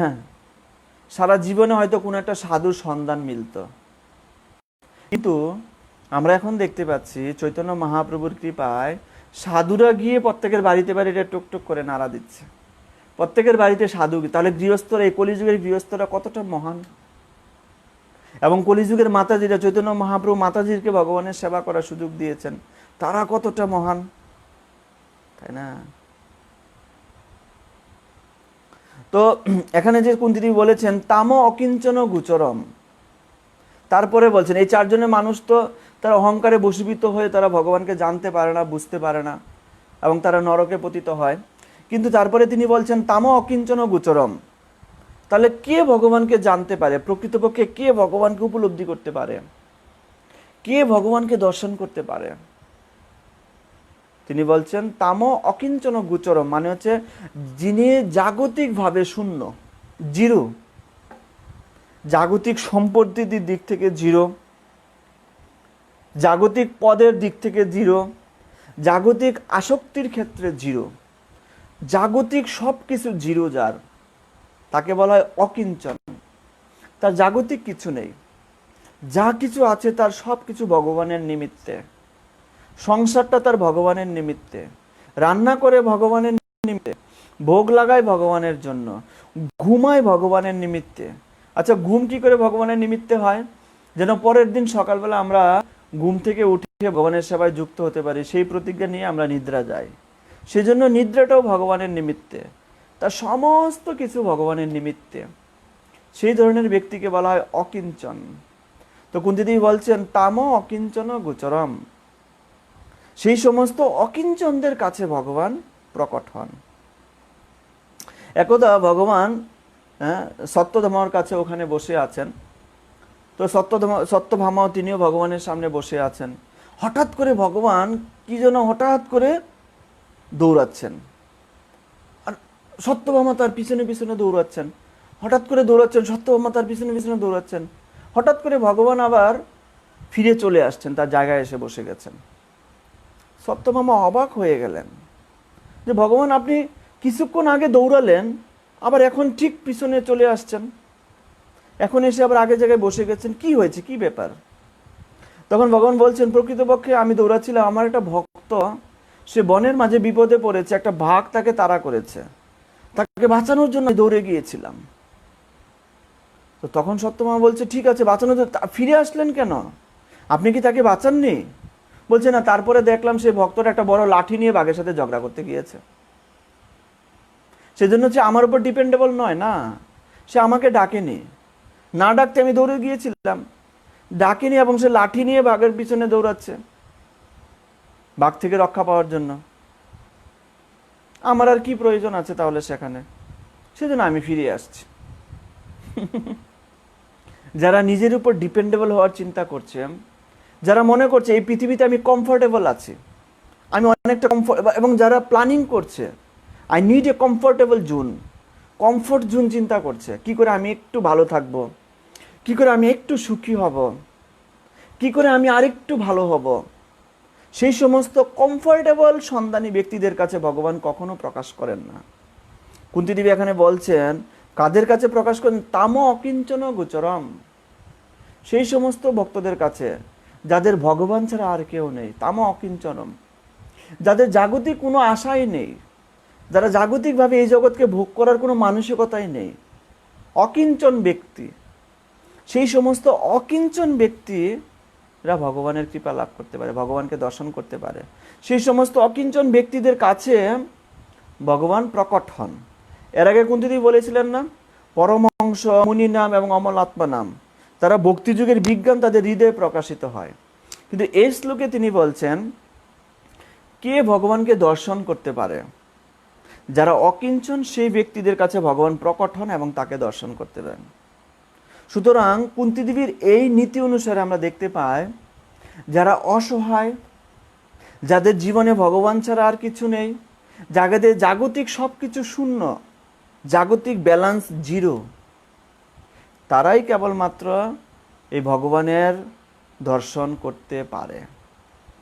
অসহায় অবস্থা না হলে সে ভগবানের শরণাপন্ন হবে কি করে? অসহায় অবস্থায় না হলে কি করে সে ভগবানের চিন্তা করবে?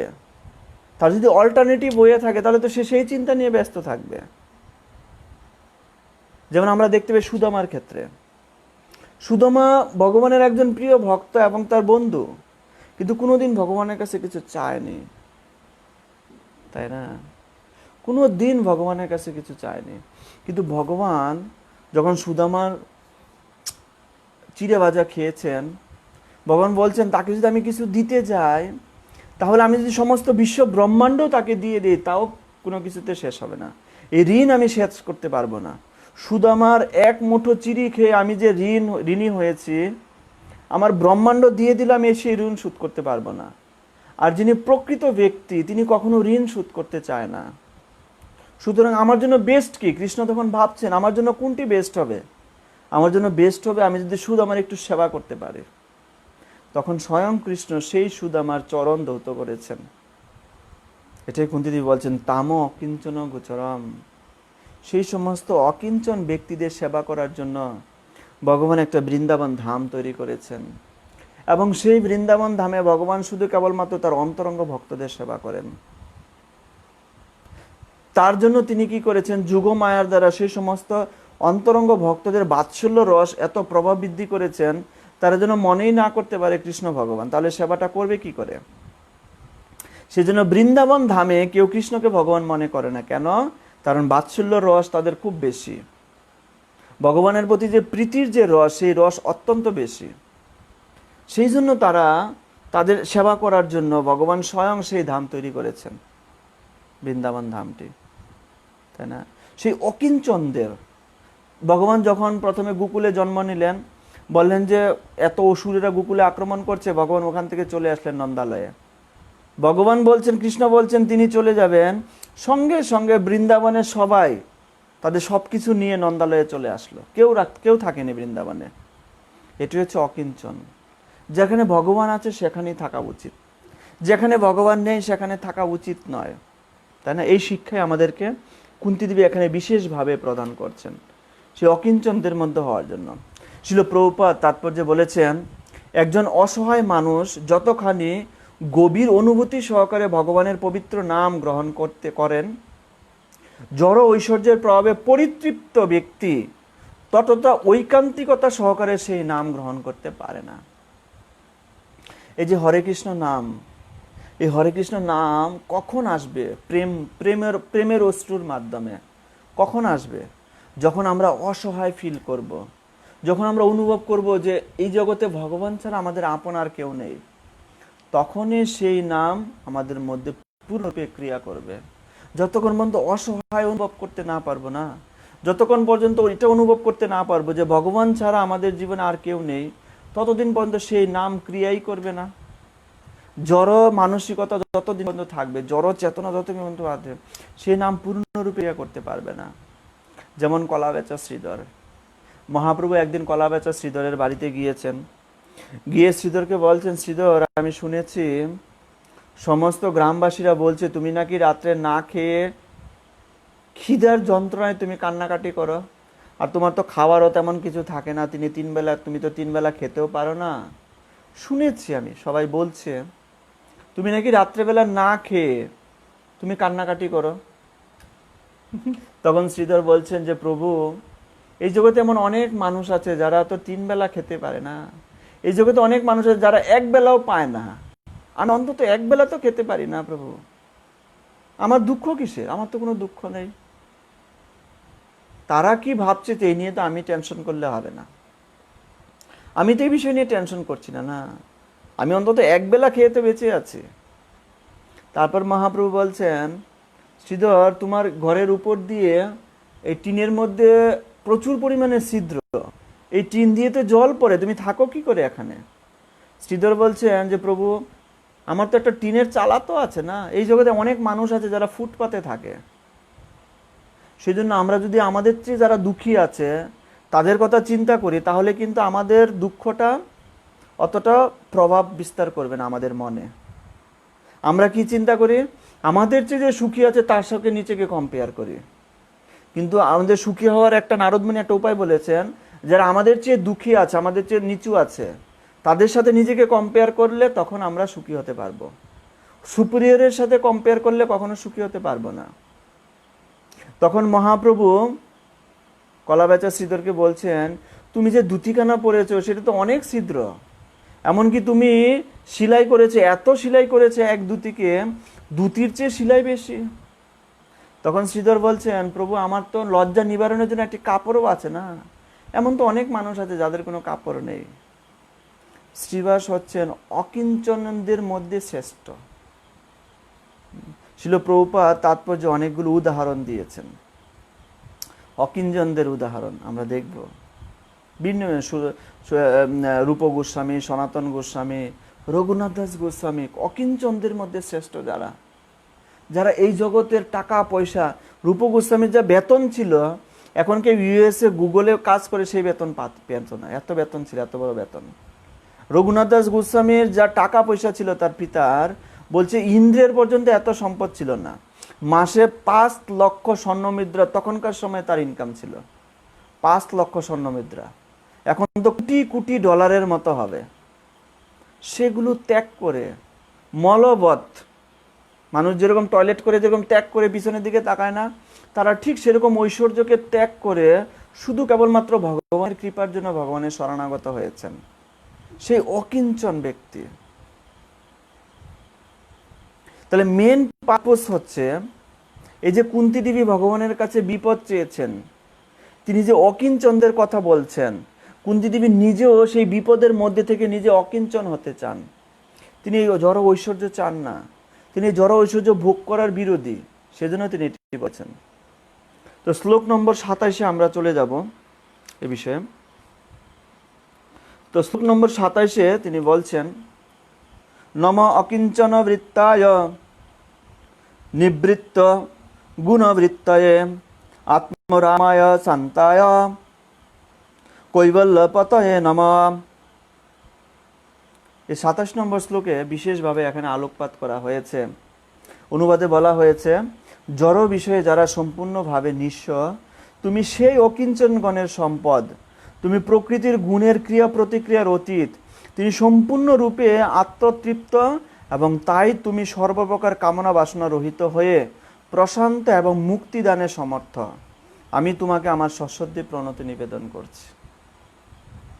আত্মা রামায় শান্তায়, ভগবান হচ্ছেন আত্মারাম। আত্মারাম মানে কি? তিনি আত্মতৃপ্ত। আর শান্তায় মানে কি? তিনি প্রশান্ত, তার মধ্যে কোনো উত্তেজনা ভাব নেই এবং সম্পূর্ণরূপে তিনি তার আত্মাতে স্থিত, শান্ত সম্পূর্ণরূপে। তার প্রকৃতপক্ষে এই জগৎকে কিছু পাওয়ারও নেই, তার কারো কাছ থেকে কোনো কিছু পাওয়ার নেই। কিন্তু এমন না যে ভগবান ওয়েট করছেন কেউ আমাকে কিছু প্রদান করবেন, এমন ব্যাপার নেই। এজন্য কুন্তী দেবী বলছেন আপনার কারো কাছ থেকে কিছু পাওয়ার নেই, আপনি টোটালি, আপনি নিজের থেকেই নিজে পরিতৃপ্ত, টোটালি স্যাটিসফাইড। আপনি, আপনার যদি কারো কাছ থেকে পাওয়ার না থাকে, তারপরে বলছেন কি, নিবৃত্ত গুণবৃত্তায়। নিবৃত্ত গুণবৃত্তায় মানে কি? জড়া প্রকৃতির ক্রিয়া প্রতিক্রিয়া তোমাকে প্রভাবিত করতে পারে না। হে ভগবান, আপনাকে এই জড়া প্রকৃতির যে ক্রিয়া প্রতিক্রিয়া, যেমন এই জড়া প্রকৃতিতে জীব সম্পদ নিয়ে ঝগড়া করে, ছোটোখাটো বিষয় নিয়ে নিজেদের মধ্যে দ্বন্দ্ব তৈরি করে, কখনো কখনো সেবা নিয়ে দ্বন্দ্ব তৈরি করে, কখনো কোনো ছোটোখাটো তুচ্ছ বিষয় নিয়ে একে অপরের সাথে দ্বন্দ্ব তৈরি করে। তো কুন্তী দেবী বলছেন নিবৃত্ত গুণবৃত্তয়ে, এই যে সমস্ত এই জগতের যে প্রতিক্রিয়া দ্বন্দ্ব তৈরি হচ্ছে, তুমি সমস্ত দ্বন্দ্ব থেকে মুক্ত। যদিও, কেন বলছেন এই কথাটি? এত বড় কুরুক্ষেত্রের যুদ্ধ আপনি আয়োজন করেছেন, এত কোটি কোটি মানুষ এই যুদ্ধে অ্যাটেন্ড করেছে, এত মানুষ মারা গেল, তথাপি নিবৃত্ত গুণবৃত্তয়ে, তথাপি আপনি এই সমস্ত প্রভাব থেকে আপনি মুক্ত। আপনি এই সমস্ত প্রভাবের দ্বারা প্রভাবিত নয়। আপনি একদিক থেকে আপনি আত্মারাম, অন্য দিক থেকে আপনি শান্ত, আবার আপনি ত্রিগুণের প্রক্রিয়া প্রতিক্রিয়া থেকে আপনি মুক্ত। কিন্তু এত গুণ থাকা সত্ত্বেও আপনি কার সম্পদ? অকিঞ্চনবৃত্তায়, যিনি নিঃস্ব, যিনি অসহায়, আপনি তার সম্পদ। কুন্তী দেবী তার নিজের জীবন থেকেই তো বলছেন এই কথাটি, তাই না? ব্যাপারটা তিনি কম্পেয়ার করেছেন দেবকী এবং বসুদেবের সঙ্গে। কিন্তু কুন্তী দেবী নিজের কোনো হাজবেন্ড ছিল না, সেই জন্য ভগবান তাকে এত কৃপা করেছেন। তার মানে কি প্রমাণ হলো? যারা অসহায়, যারা নিঃস্ব, সেই যারা এই অনুভূতি রয়েছে যে আমি অসহায়, অসহায় নিঃস্ব মানে এই না যে তার মা বাবা নেই, এরকম ব্যাপার নেই। অসহায় নিঃস্ব মানে এই না যে তার কোনো টাকা পয়সা নেই, তার মনোবৃত্তি অসহায় কিনা। অসহায় ব্যক্তি কি চিন্তা করবে? ভগবান ছাড়া আমার আর কেউ নেই, একমাত্র ভগবান আমাকে রক্ষা করবে। আর যেমন আমরা দেখতে পাই রাস্তাঘাটে যারা ভিক্ষা করে, তারা কি অসহায়? তারা অসহায় নয়, কারণ তাদের মনোবৃত্তি অসহায় নয়। তারা মনে করছে আমি ভিক্ষা করার মাধ্যমে আমি যা পাবো তা দিয়ে আমি চলবো, আমি আমার উপর স্বয়ংসম্পূর্ণ। এই জগতের একটা পিপিলিকা থেকে শুরু করে ব্রহ্মা পর্যন্ত সবাই মনে করে আমরা স্বয়ংসম্পূর্ণ, ঠিক কি না? সবাই নিজেকে স্বয়ংসম্পূর্ণ মনে করে। ভিখারির কি কথা? সেও নিজেকে স্বয়ংসম্পূর্ণ মনে করে, আমি ভিক্ষা করে খাবো, অনেক ইনকাম ভিক্ষা করে, এটা সে প্রফেশনাল তৈরি করেছে এবং তা দিয়ে সে সিগারেট খাচ্ছে, সে নেশা গ্রহণ করছে। সে কি করে নিজেকে অসহায় মনে করছে? প্রকৃতপক্ষে অসহায় শব্দটির অর্থ কি? অসহায় শব্দটির অর্থ একমাত্র ভগবান ছাড়া আমাকে কেউ রক্ষা করতে পারে না, একমাত্র ভগবান ছাড়া কেউ আমাকে রক্ষা করতে পারবে না এই জগতে। কেন ভক্তরা কেন অসহায়, ভগবান ছাড়া কেউ রক্ষা করতে পারবে না কেন মনে করছে?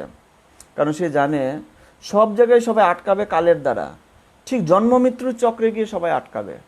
এই জন্ম মৃত্যুর চক্র থেকে কেউ রক্ষা পেতে পারে না, সে ভিখারি হোক, যেই হোক।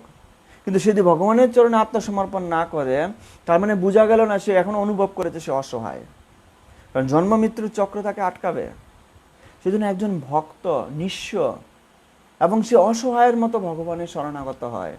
কুন্তী দেবী বলছেন তুমি যদিও আত্মারাম, তুমি যদিও শান্ত, তুমি যদিও প্রকৃতির ক্রিয়াকলাপ থেকে মুক্ত, তথাপি তুমি সেই সমস্ত নিঃস্ব এবং অসহায় ব্যক্তিদের সম্পদ।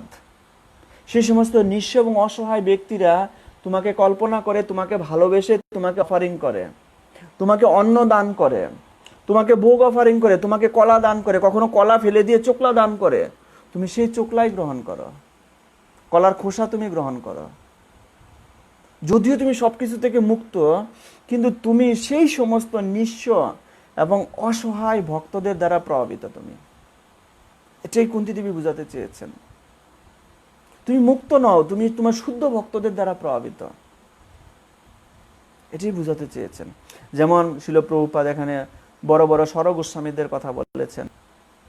রঘুনাথ, একসময় চৈতন্য মহাপ্রভু যখন এই জগৎ থেকে অপ্রকট হয়ে গেলেন, তখন রঘুনাথ দাস গোস্বামী তিনি সুইসাইড করবেন ভাবছেন, আমি সুইসাইড করব, এই কষ্ট, এই বিরহ আমি সহ্য করতে পারছি না, আমার উচিত দেহ ত্যাগ করা। এবং প্রকৃতপক্ষে চৈতন্য মহাপ্রভু সবচেয়ে বেশি সঙ্গ পেয়েছেন রঘুনাথ দাস গোস্বামী, সবচেয়ে বেশি সঙ্গ পেয়েছেন। তখন তিনি দেখছেন, অন্যরা দেখছেন যে রঘুনাথকে বাঁচানো মুশকিল হয়ে যাবে, সে এতটাই বিরহ কাতর হয়ে পড়েছে চৈতন্য মহাপ্রভুর অপ্রকটে, তাকে বাঁচানো খুব কঠিন হয়ে যাবে। তখন অন্যান্য ভক্তরা গিয়ে বললেন, দেখুন আপনি তো চৈতন্য মহাপ্রভুর সবচেয়ে বেশি সঙ্গ পেয়েছেন, সুতরাং চৈতন্য মহাপ্রভুর যে মুড, চৈতন্য মহাপ্রভুর যে অন্তরঙ্গ লীলা, এটা আপনি ছাড়া আর কেউ জানে না, আপনি সবচেয়ে বেশি জানেন। সুতরাং আপনি এই চৈতন্য মহাপ্রভুর লীলা এই জগতে প্রকাশ করুন, সেই ভাব এই জগতে প্রকাশ করুন। তখন রঘুনাথ দাস গোস্বামী এই জগতে বেঁচে থাকার জন্য একটা কারণ তিনি পেয়েছেন, যে না ঠিক আছে, আমি অন্তত এই কারণে এই জগতে বেঁচে থাকবো। ভগবত ভক্তরা, শুদ্ধ ভক্তরা ভগবানের নিমিত্তে জীবনযাপন করে, ভগবানের জন্য জীবনযাপন করে, নতুবা তাদের এই জগতে বেঁচে থাকা, এই জগতে থাকার কোনো প্রশ্নই আসে না। শুদ্ধ ভক্তরা কেন এই জগতে থাকবেন? শুধু কেবলমাত্র ভগবানের কার্য সম্পাদন করার জন্য। রঘুনাথ দাস গোস্বামী তখন বললেন, ঠিক আছে, আমরা তাহলে কিছু স্টুডেন্ট কালেকশন করে তাদেরকে টিচিং দিব চৈতন্য মহাপ্রভুর জীবনী, চৈতন্য মহাপ্রভুর কথা। আর সেই স্টুডেন্টদের মধ্যে একজন ছিলেন কৃষ্ণদাস কবিরাজ গোস্বামী। রঘুনাথ দাস গোস্বামী, কৃষ্ণদাস কবিরাজ গোস্বামীর সামনে একটা পেয়ার নিয়ে, একটা ডায়েরি নিয়ে তিনি শুধু নোট করতেন, চর্চা করতেন, নোট করতেন। একসময় তিনি পরবর্তীতে লোকনাথ গোস্বামীর কাছ থেকে পারমিশন নিয়ে তিনি চৈতন্য মহাপ্রভুর এই দিব্য লীলা কৃষ্ণদাস কবিরাজ গোস্বামী চৈতন্য চরিতামৃতের মাধ্যমে এই জগতে প্রকাশ করেছেন। প্রকৃতপক্ষে এই চৈতন্য চরিতামৃত রঘুনাথ দাস গোস্বামী দ্বারা আলোচিত, এবং কৃষ্ণদাস কবিরাজ গোস্বামী ছিলেন সেই রঘুনাথ দাস গোস্বামীর স্টুডেন্ট, এবং তিনি সেটাই জগৎ প্রকাশ করেন। ভগবত ভক্তদের ভগবান ছাড়া আর কোনো চিন্তা নেই। তো আমরা এখন 28 নম্বর শ্লোকে চলে যাব। সেখানে ভগবান বলছেন, মন্যেতম কালম ঈশানম অনাধিনিদম বিভুম সমম চরন্তম সর্বত্র ভূতানাম যৎ মিথ কলি। এখানে এই 28 নম্বর শ্লোকে এখানে বিশেষভাবে উল্লেখ করা হয়েছে সমম চরন্তম সর্বত্র, তোমার কৃপা সকলের প্রতি সমান। আবার তিনি কুন্তী দেবী এসে গেছেন, কেউ কেউ ভাবতে পারে না তিনি তাদেরকে কৃপা করবেন, তাদেরকে কৃপা করবেন না, তা নয়। তিনি আবার পয়েন্ট অফে এসে গেছেন কুন্তী দেবী। এখন বলছেন চরন্তম সর্বত্র, তোমার কৃপা সর্বত্র সমান। এমন নয় যে তুমি তাকে কৃপা করবে না, তাকে কৃপা করবে না। তো এতক্ষণ যেটা বলছেন সেটা হচ্ছে কোয়ালিফিকেশনের উপর ভিত্তি করে, সেই কোয়ালিফিকেশন অর্জন করতে হবে। তো নাকি আপনাকে প্রধানমন্ত্রীর সাথে অ্যাপয়েন্টমেন্ট নিতে হলে আপনাকে কোয়ালিফিকেশন অর্জন করতে হবে না? তো যিনি সমস্ত প্রধানমন্ত্রী তার অ্যাপয়েন্টমেন্ট নিতে হলে অবশ্যই কোয়ালিফিকেশন লাগবে। উইদাউট কোয়ালিফিকেশনে কেউ ভগবানকে লাভ করতে পারবে না, ভগবানকে দর্শন করতে পারবে না। ঠিক তদ্রূপ কিন্তু তিনি আবার বলছেন যে সমম চরন্তম সর্বত্র, আপনার এই কৃপা সকলের প্রতি সমান, আপনি কারোর প্রতি ভেদভাব করেন না। কেন এই কথা বলেছেন? কারণ কুরুক্ষেত্রের যুদ্ধে তিনি দুর্যোধনকে উদ্দেশ্য করে এই কথাটা বলেছেন। কুন্তী দেবী এখানে এটা বোঝাতে চাননি যে আপনি শুধু আমার সন্তানদেরকে কৃপা করেছেন, তা নয়। আপনি চেয়েছিলেন দুর্যোধনের কৃপা করার জন্য, আপনি বারবার দুর্যোধনের কাছে গিয়েছেন সমঝোতা করার জন্য, আপনি বারবার, কিন্তু দুর্যোধন আপনাকে চিনতে পারেনি। এটা ভুলটা ভগবানের নয়। দুর্যোধন যে ভগবান চিনতে পারেনি, ধৃতরাষ্ট্র যে শকুনির দ্বারা প্রভাবিত হয়েছে, এটা কিন্তু ভগবানের ভুল নয়। ভুলটা তাদের সঙ্গের, ভুলটা তাদের চেতনার। কুন্তী দেবী এটাই বুঝেছে, আপনার কৃপা সমম চরন্তম সর্বত্র, আপনার কৃপা সর্বত্র সমানভাবে, কিন্তু তাদের অহংকারের কারণে তারা আপনাকে জানতে পারে না। কৃষ্ণ যখন মথুরায় গিয়েছেন, একজন দুপা কাপড় চাপড় নিয়ে যাচ্ছেন, কৃষ্ণ বলছেন আমরা এক কাপড়ে চলে আসছি তোমাদের এই মথুরাতে, আমাকে একটা কাপড় দাও পরি। সেই দুপা বলছেন, তুমি জানো এই কাপড় কার? এই কাপড় হচ্ছে কংসের। আর কংস যদি জানতে পারে তুমি আমার কাছে কাপড় চেয়েছো, তাহলে তোমাকে কত বড় শাস্তি দিবে তুমি জানো? কৃষ্ণকে তিনি পড়া শেখাচ্ছেন। এই জন্য কুন্তিজি বলছেন তারা চিনতে পারে না, এই দুর্যোধনের মতো ব্যক্তিরা, তারা ভগবান তার সামনে আসলেও চিনতে পারে না, কিন্তু ভগবানের কৃপা সর্বত্র সমান। তারপর তিনি বলছেন ভূতা নাম যস্মিত কলি, জীবেরা, এই যে সাধারণ জীবেরা, তারা পরস্পরের প্রতি কলহে যুক্ত হয়, সেজন্য আপনার কৃপা তারা গ্রহণ করতে পারে না, বুঝতেও পারে না। এই জগতে জীব কি? পরস্পরের প্রতি কলহে। আপনি দেখবেন, আপনি যদি কোনো বৈষ্ণব অপরাধ না করেন, আপনি যখন ভালো করে জপ করবেন, আপনি জপে কত টেস্ট পাবেন। আর যখন আপনি বৈষ্ণব অপরাধ করেছেন, কোনো ভক্তের সাথে কলহে জড়িয়ে পড়েছেন, কোনো ভক্তের সাথে ঝামেলায় জড়িয়ে পড়েছেন, দেখবেন আপনি ভালো করে জপ হচ্ছে না আপনার। যেমন আমরা দেখতে পাই ছিল রূপ গোস্বামীর ক্ষেত্রে। ছিল রূপ গোস্বামী ভগবানের অন্তরঙ্গ লীলা দর্শন করছেন। কৃষ্ণ রাধারানীকে দোলনায় চড়াচ্ছেন। হঠাৎ করে দোলনা ছেড়ে দিয়েছেন, কৃষ্ণ, রাধারানী পড়ে গেছে নিচে। আর এটি দর্শন করে রূপ গোস্বামী তিনি হাসতে শুরু করলেন। ওইদিকে অষ্টবক্র মুনি যাচ্ছিলেন, তার দেহটা 8টি ভাঁজ করা, আর তিনি এমনভাবে হাঁটেন কেউ দেখলেই তাকে হাসে। তো মুনি যখন যাচ্ছিলেন তখন রূপ গোস্বামী হাসছিলেন। মুনি ভাবলেন আমাকে দেখে হাসছে। আমি শুনেছি রূপ গোস্বামী এত বড় পণ্ডিত এবং এত মহান ভক্ত, কিন্তু তথাপি তিনি আমার শরীর দেখে এভাবে হাসছেন, কটাক্ষ করছেন, মনে কষ্ট পেয়েছেন। কিন্তু আদৌ কি রূপ গোস্বামী তাকে দেখে হাসছেন? তিনি ভগবানের দিব্য লীলা দর্শন করে হাসছেন। কিন্তু যেহেতু সেই মুনি কষ্ট পেয়েছেন, সঙ্গে সঙ্গে লীলা দর্শন আর হচ্ছে না। তখন সনাতন গোস্বামীকে বললেন, সনাতন গোস্বামী বললেন একটা বৈষ্ণব সেবার আয়োজন করো, বোঝা যাচ্ছে না কে কার কাছে অপরাধ হয়েছে। যিনি বৈষ্ণব সেবায় আসেননি তার কাছে গেলেন, গিয়ে বললেন আমার অপরাধ হয়েছে। তখন তিনি মনের কথা বললেন, আমি তো ভগবানকে দর্শন করছি, আমি তো আপনাকে দেখতেই পাইনি। তো সুতরাং এখানে কুন্তিদেবী বলছেন ভূতানাম যস্মিত কলি, যে মানুষ পরস্পরের প্রতি যেহেতু কলহে নির্মিত হয়, এই জন্য আপনাকে দেখতে পারে না। আপনার তাতে কোনো দোষ নেই প্রভু, আপনি সমম চরন্তম সর্বত্র, আপনার কৃপা সবার প্রতি সমান। কিন্তু যখনই কেউ কলহে যুক্ত হবে, ঝগড়াঝাটিতে যুক্ত হবে, তখন আর সে আপনাকে দর্শন করতে পারবে না। এতে আপনার কোনো দোষ নেই প্রভু। এটাই এখানে কুন্তিদেবী মূলত বুঝাতে চেয়েছেন। অ্যাকচুয়ালি দুর্যোধনের মতো ব্যক্তিরা ভগবানকে দর্শন পায় কিভাবে? কাল রূপে, মৃত্যু রূপে তারা ভগবানকে দর্শন করে। মৃত্যু তখন কাল রূপে মৃত্যু হয়ে তাদের কাছে আসে এবং তারা সেভাবে, কিন্তু ভগবানের সচ্চিদানন্দ বিগ্রহ তারা দর্শন করতে পারে না। এখানে মূলত কুন্তিদেবী আফসোস করছেন তাদের প্রতি। শিল প্রভুপাদ তাৎপর্যে বলেছেন কেউই ভগবানের শত্রু বা বন্ধু নয়, সকলেই তাদের নিজেদের কর্ম অনুসারে সুখ ও দুঃখ ভোগ করছে। প্রত্যেকে নিজ নিজ কর্ম অনুসারে ভোগ করছে। ভগবান কেউ ভগবানের শত্রু নয়, কেউ ভগবানের বন্ধুও নয়। আমরা অনেক জায়গায় দেখতে পারি করোনা ভাইরাসের কারণে অনেকেই ভগবানকে দোষারোপ করছে। ভগবান এই সমস্ত বিষয়ের দ্বারা প্রভাবিত নয়। ভগবান কখনোই এই সমস্ত বিষয়ের দ্বারা প্রভাবিত না। ভগবান এই সমস্ত বিষয় কেয়ারও করেন না। তিনি জড়জগতের এই সমস্ত বিষয় নিয়ে থাকেন না। এগুলো দেবদেবীদের আন্ডারে, দেবদেবীরা এগুলো দেখেন। ভগবান তার চিন্ময় ধামে গোলক বৃন্দাবনে তার অন্তরঙ্গ ভক্তদের সেবায় ব্যস্ত।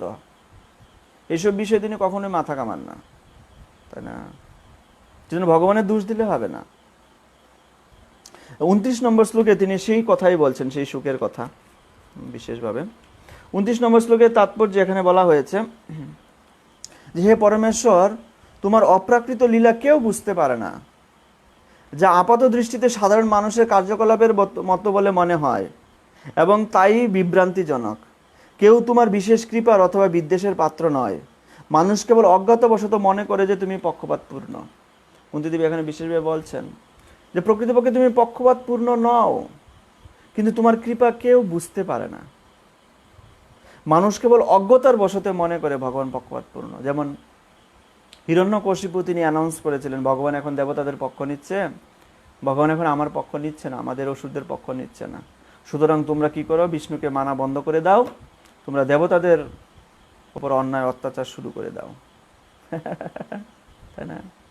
অজ্ঞান বশত, জ্ঞানের অভাবে মানুষ কি করে, ভগবানের দোষ দান করে। কুন্তিদেবী বলছেন যে প্রকৃতপক্ষে তুমি একজন সাধারণ মানুষ হয়ে আসলেও তুমি দেখতে সাধারণ মানুষের মতো, কিন্তু তুমি সাধারণ মানুষ নও। তোমার জন্মমৃত্যু আর আমাদের জন্মমৃত্যু একরকম নয়, কিন্তু অজ্ঞানতাবশত জীব এটি বুঝতে পারে না, উপলব্ধি করতে পারে না। এখানে প্রভুপাদ তাৎপর্যে একটা মিশ্র ভক্ত এবং শুদ্ধ ভক্তের পার্থক্য উদাহরণ দিয়েছেন। মিশ্র ভক্ত হচ্ছে কোনো উদ্দেশ্য সাধনের জন্য সে ভগবানের শরণাগত হয়। হয়তো সে অসুস্থ হয়েছে, অসুস্থতা থেকে ভালো হওয়ার জন্য, অথবা সে টাকায় লস খেয়েছে, তার সব টাকা পয়সা সব চলে গেছে, সেই জন্য। আর্ত অর্থার্থী, জ্ঞানী, জিজ্ঞাসী, 4 ধরনের ব্যক্তি। আর্ত মানে কি? অসুস্থতা, রোগাগ্রস্ত হয়ে ভগবানের শরণাগত হয়। অর্থার্থী মানে টাকার জন্য ভগবানের শরণাগত হয়, টাকা দরকার। হ্যাঁ, অর্থাৎ জ্ঞানী। জ্ঞানী মানে হচ্ছে কোনো কিছু লাভ করা, কোনো কিছু জানার জন্য ভগবানের শরণাগত হয়। জিজ্ঞাসু, জিজ্ঞাসু মানে ভগবানকে কি আমাকে সৃষ্টি করলো এই জানতে ভগবানের শরণাগত হয়। এই 4 ধরনের ভক্ত যারা আছে, শিল প্রভুপাদ বলছেন, তারা কোনো বিশেষ স্বার্থে তোমার কাছে শরণাগত হয়। কিন্তু শুদ্ধ ভক্ত, তারা কোনো রকমের স্বার্থ ছাড়া কেবলমাত্র তোমাকে ভালোবেসে তোমার শরণাগত হয়। যেমন আমরা দেখতে পাই শ্রীমদ্ ভাগবতমে বৃত্তাসুর এবং ইন্দ্রের কাহিনী। ইন্দ্র ভগবানের শরণাগত হয়েছেন বৃত্তাসুরকে মারার জন্য। ভগবানের কাছে গিয়ে বলছেন, ভগবান আপনি বৃত্তাসুরকে হত্যা করুন। ভগবান এর দ্বারা অত্যন্ত কষ্ট পেয়েছেন। ভগবান বলছেন, জীব আমার কাছে আছে কিসের জন্য আসে? জন্ম মৃত্যুর চক্র থেকে মুক্ত হওয়ার জন্য, আমার বিশেষ কৃপা লাভ করার জন্য আমার কাছে আসে। আর তুমি এসছো আমার কাছে একজনকে মারার জন্য। ইন্দ্র তখন খুব লজ্জা পায় এই কথা শুনে, তাই না? এই মিশ্র ভক্তি, কোনো কিছু লাভ করার জন্য, কর্মমিশ্র ভক্তি, কোনো কিছু পাওয়ার জন্য তারা ভগবানের শরণাগত হয়। কিন্তু বৃত্তাসুর কোনো কিছু পাওয়ার জন্য নয়। তখন বৃত্তাসুর ইন্দ্রকে বলছেন, ইন্দ্র তুমি যে বজ্র নিয়ে আসছো সেটা হচ্ছে শুদ্ধ ভক্তের, ভগবানের দ্বারা প্রেরিত। ইন্দ্রের সেই ইন্দ্র যখন আসলেন যুদ্ধ করতে, তিনি দেখলেন বৃত্তাসুর এত বড় দেহ, আমার কাছে ছোট একটা অস্ত্র দিয়ে ভগবান পাঠিয়েছেন, আদৌ আমি তাকে মারতে পারবো তো এই অস্ত্র দিয়ে? তার ডাউট এসেছে। আর বৃত্তাসুর বলছেন, ইন্দ্র তোমাকে এই অস্ত্র ভগবান দিয়ে পাঠিয়েছে, তুমি এক্ষুনি আমার সঙ্গে যুদ্ধ করো। আমি জানি এই অস্ত্রে আমার মৃত্যু হবে, মৃত্যুর পর আমি ভগবানকে লাভ করব, আমি ভগবানের কাছে ফিরে যাব। ইন্দ্র অবাক হয়ে গেল, আমি কাকে মারতে আসলাম? এই জন্য শুদ্ধ ভক্ত যে কোনো অবস্থায় থাকুক না কেন, তার ভক্তিকে কখনোই প্রভাবিত করতে পারে না। এই জন্য প্রভুপাদ এখানে বিশেষভাবে উল্লেখ করেছেন মিশ্র ভক্ত এবং শুদ্ধ ভক্তদের মনোভাব। ভগবান রামচন্দ্র একবার তিনি ভাবছিলেন যে আমি সীতা দেবীকে বনবাসে পাঠিয়েছি, আমি এই কাজটা কি করে করতে পারলাম? একটা মাত্র স্ত্রী গ্রহণ করলাম, তাও সেই স্ত্রীকে আমি সঠিক মর্যাদা দিতে পারলাম না। পরবর্তী অবতারে আমি কোনো বিয়েই করব না, আমি কোনো বিয়ে করতে চাই না পরবর্তী অবতারে। তো তিনি যখন দাপরে আসলেন কৃষ্ণ রূপে, তিনি বলছেন আমি বিয়েই করব না। আগের অবতারে আমি একটা মাত্র বিয়ে করে সেই একটা স্ত্রীকে আমি বনে পাঠিয়ে দিয়েছি, কত অন্যায় করেছে আমি সীতা দেবীর উপরে, আমি আর বিয়েই করব না। কৃষ্ণ বলছেন আর বিয়েই করবে না। তো যখন তিনি একটা অসুরের হাত থেকে 16,000 রমণীকে রক্ষা করলেন, তখন তারা এসে বলছে, কৃষ্ণ আমাকে বিয়ে করুন আমাদের, আপনি, এবং তারা যুক্তি দিচ্ছে সেখানে, আপনি যদি আমাদের বিয়ে না করুন তাহলে এই সমাজের কারো কাছে আমরা স্থান পাবো না, সবাই আমাদেরকে খুব খারাপ দৃষ্টিতে দেখবেন, একমাত্র আপনি আমাদেরকে রক্ষা করতে পারেন, একমাত্র আপনি আমাদেরকে সমাজে স্থান দিতে পারেন।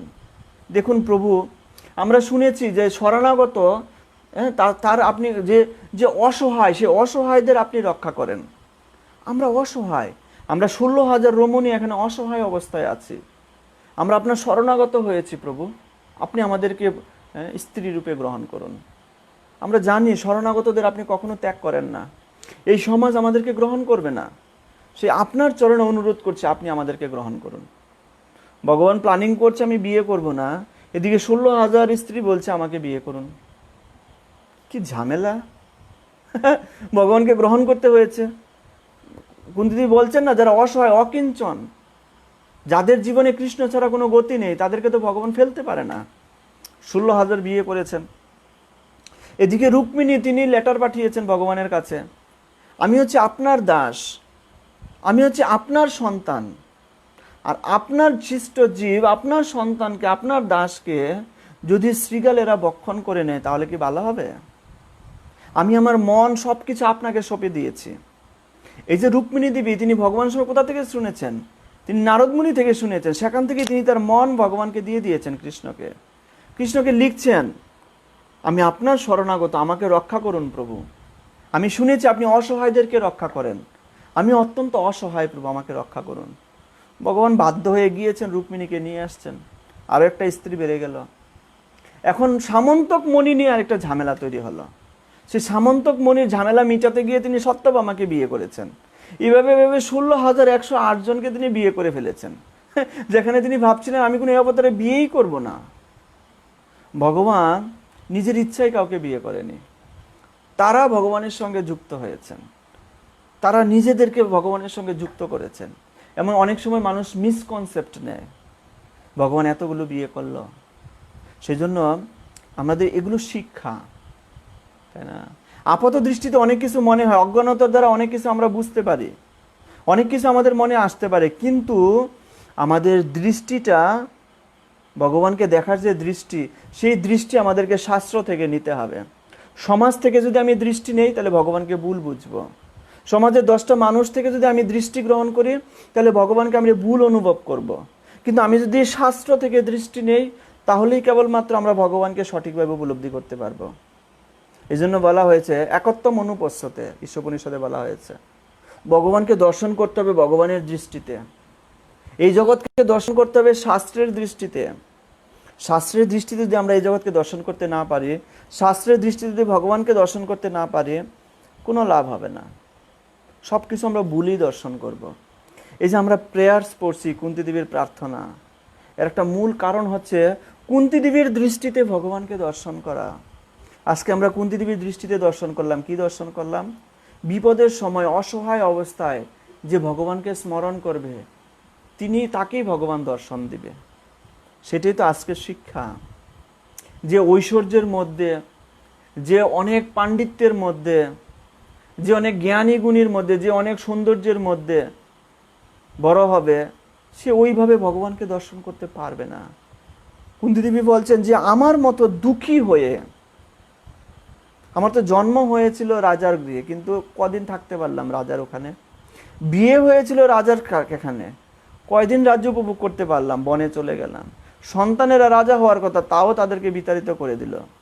তো আমার মতো অসহায় হয়ে জীবকে বুঝতে হবে কি করে ভগবানকে দর্শন করতে হয়। অসহায় না হলে ভগবানের দর্শন হবে না। অসহায় মানে এই না যার অর্থ নেই, টাকা নেই, সে অসহায় না। অসহায় মানে যার জীবনে ভগবান ছাড়া আর কেউ নেই, যার জীবনে ভগবানই সবকিছু, তাকে বলা হয় অসহায়। হ্যাঁ, তো কুন্তী দেবীর এই শিক্ষার মাধ্যমে আমরা উপলব্ধি করতে পারছি আমাদের জীবনে সে অসহায় বৃত্তি নিয়ে আসতে হবে। ভগবান ছাড়া আমাদের আর কেউ নেই, ভগবান ছাড়া আমাদেরকে আর কেউ রক্ষা করতে পারে না এই জগতে। সেই অসহায় বৃত্তি আমাদেরকে নিয়ে আসতে হবে। তো আজকে আমরা এখানেই সমাপ্ত রাখছি। আগামীকাল থেকে আমরা 30 নম্বর শ্লোক থেকে অধ্যয়ন করতে শুরু করব। তো এখানে আমরা দেখব, আজকে যদি কেউ প্রশ্ন করে থাকেন, সেই সমস্ত প্রশ্ন। হরে কৃষ্ণ প্রভু, হরে কৃষ্ণ, দণ্ডবত প্রণাম। ওকে, দণ্ডবত প্রণাম। তো এখানে একজন প্রশ্ন করেছেন, কি প্রশ্ন করেছেন? হ্যাঁ, হরে কৃষ্ণ প্রভু, আপনার শ্রীচরণ দণ্ডবত প্রণাম প্রভু। আপনার হোয়াটসঅ্যাপ নাম্বার দিলে ভালো হয়। অভক্তর সাথে সারাদিন কাজ করতে হয়, মাঝে মধ্যে ভক্তি জীবনের সিদ্ধান্ত নিয়ে অসুবিধা হয়, আপনি কৃপা করুন। অ্যাকচুয়ালি আমাদের যখন এই ইসকন বারাসাত কলকাতা পেজে যাবেন, সেই পেজের নিচেই নাম্বার দেওয়া আছে, ওইটাই হোয়াটসঅ্যাপ নাম্বার। ওখানে আপনি হোয়াটসঅ্যাপ করতে পারেন, সমস্যা নেই। আপনি পেজে গিয়ে নিচেই দেখতে পাবেন যে ওখানে নাম্বার দেওয়া আছে, সেই নাম্বারে আপনারা হোয়াটসঅ্যাপ করতে পারেন, সেখানে হোয়াটসঅ্যাপ নাম্বার আছে। তারপরে বলছেন প্রভু, দণ্ডবত প্রভু, ধর্মর পারণ ধর্ম, কি লিখছেন পঙ্কজ প্রভু? ধর্মের পরম ধর্ম, ধর্মের পরম ধর্ম পার্থক্য কি? আচ্ছা আচ্ছা, ধর্ম এবং পরম ধর্মের মধ্যে পার্থক্য কি প্রভু বলতে চেয়েছেন? ধর্ম বলতে যেমন প্রবৃত্তি মার্গেও আছে, নিবৃত্তি মার্গেও আছে। কেউ ধর্মকে আশ্রয় করে সে এই জগতে প্রতিষ্ঠিত হতে চায়, ধর্ম সেই শিক্ষাও দিচ্ছে, বেদে সেই শিক্ষাও আছে। আপনি ধর্মকে আশ্রয় করে এই জগতে প্রতিষ্ঠিত হওয়া, ধর্মকে কেন্দ্র করে নিজের কোনো রোগকে নির্মূল করা, ধর্মকে কেন্দ্র করে অনেক ঐশ্বর্যশালী হওয়া, ধর্মকে কেন্দ্র করে খুব ক্ষমতাশালী হওয়া, যেমন রাবণ ক্ষমতাশালী হয়েছিল, এবং হিরণ্যকশিপু তিনি ধর্মকে কেন্দ্র করে তারা কিন্তু অমর হতে চেয়েছিল, তাই না? সবাই ধর্মকে কেন্দ্র করে এগুলো। আর পরম ধর্ম হচ্ছে কেবলমাত্র কৃষ্ণ। সেখানে ফিল্টারিং করা হয়েছে, ধর্মকে যখন ফিল্টারিং করা হয় তখন পরম ধর্ম হয়। এই জন্য শ্রীমদ্ ভাগবতমের 2য় শ্লোকটা আমরা পড়েছি না, ধর্ম কৈতব বর্জিত।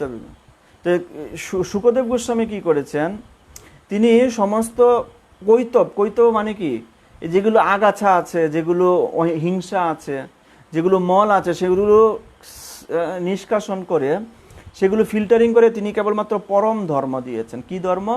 কৃষ্ণকে জানার ধর্ম, কৃষ্ণের শরণাগত হওয়ার ধর্ম, অকিঞ্চন হওয়ার ধর্ম, কৃষ্ণের সেবা করার ধর্ম, এটাকে বলে পরম ধর্ম। আর অন্য যেগুলো আনুষঙ্গিক আছে সেগুলোকে ধর্ম বলা হয়, এটাই এখানে বলা হয়েছে। তারপরে আর প্রশ্ন কি আছে? তারপরে আর কোনো প্রশ্ন নাই। হরে কৃষ্ণ। সবাইকে অসংখ্য ধন্যবাদ। হরে কৃষ্ণ কৃষ্ণ কৃষ্ণ হরে হরে, হরে রাম রাম রাম হরে হরে। হরি বল।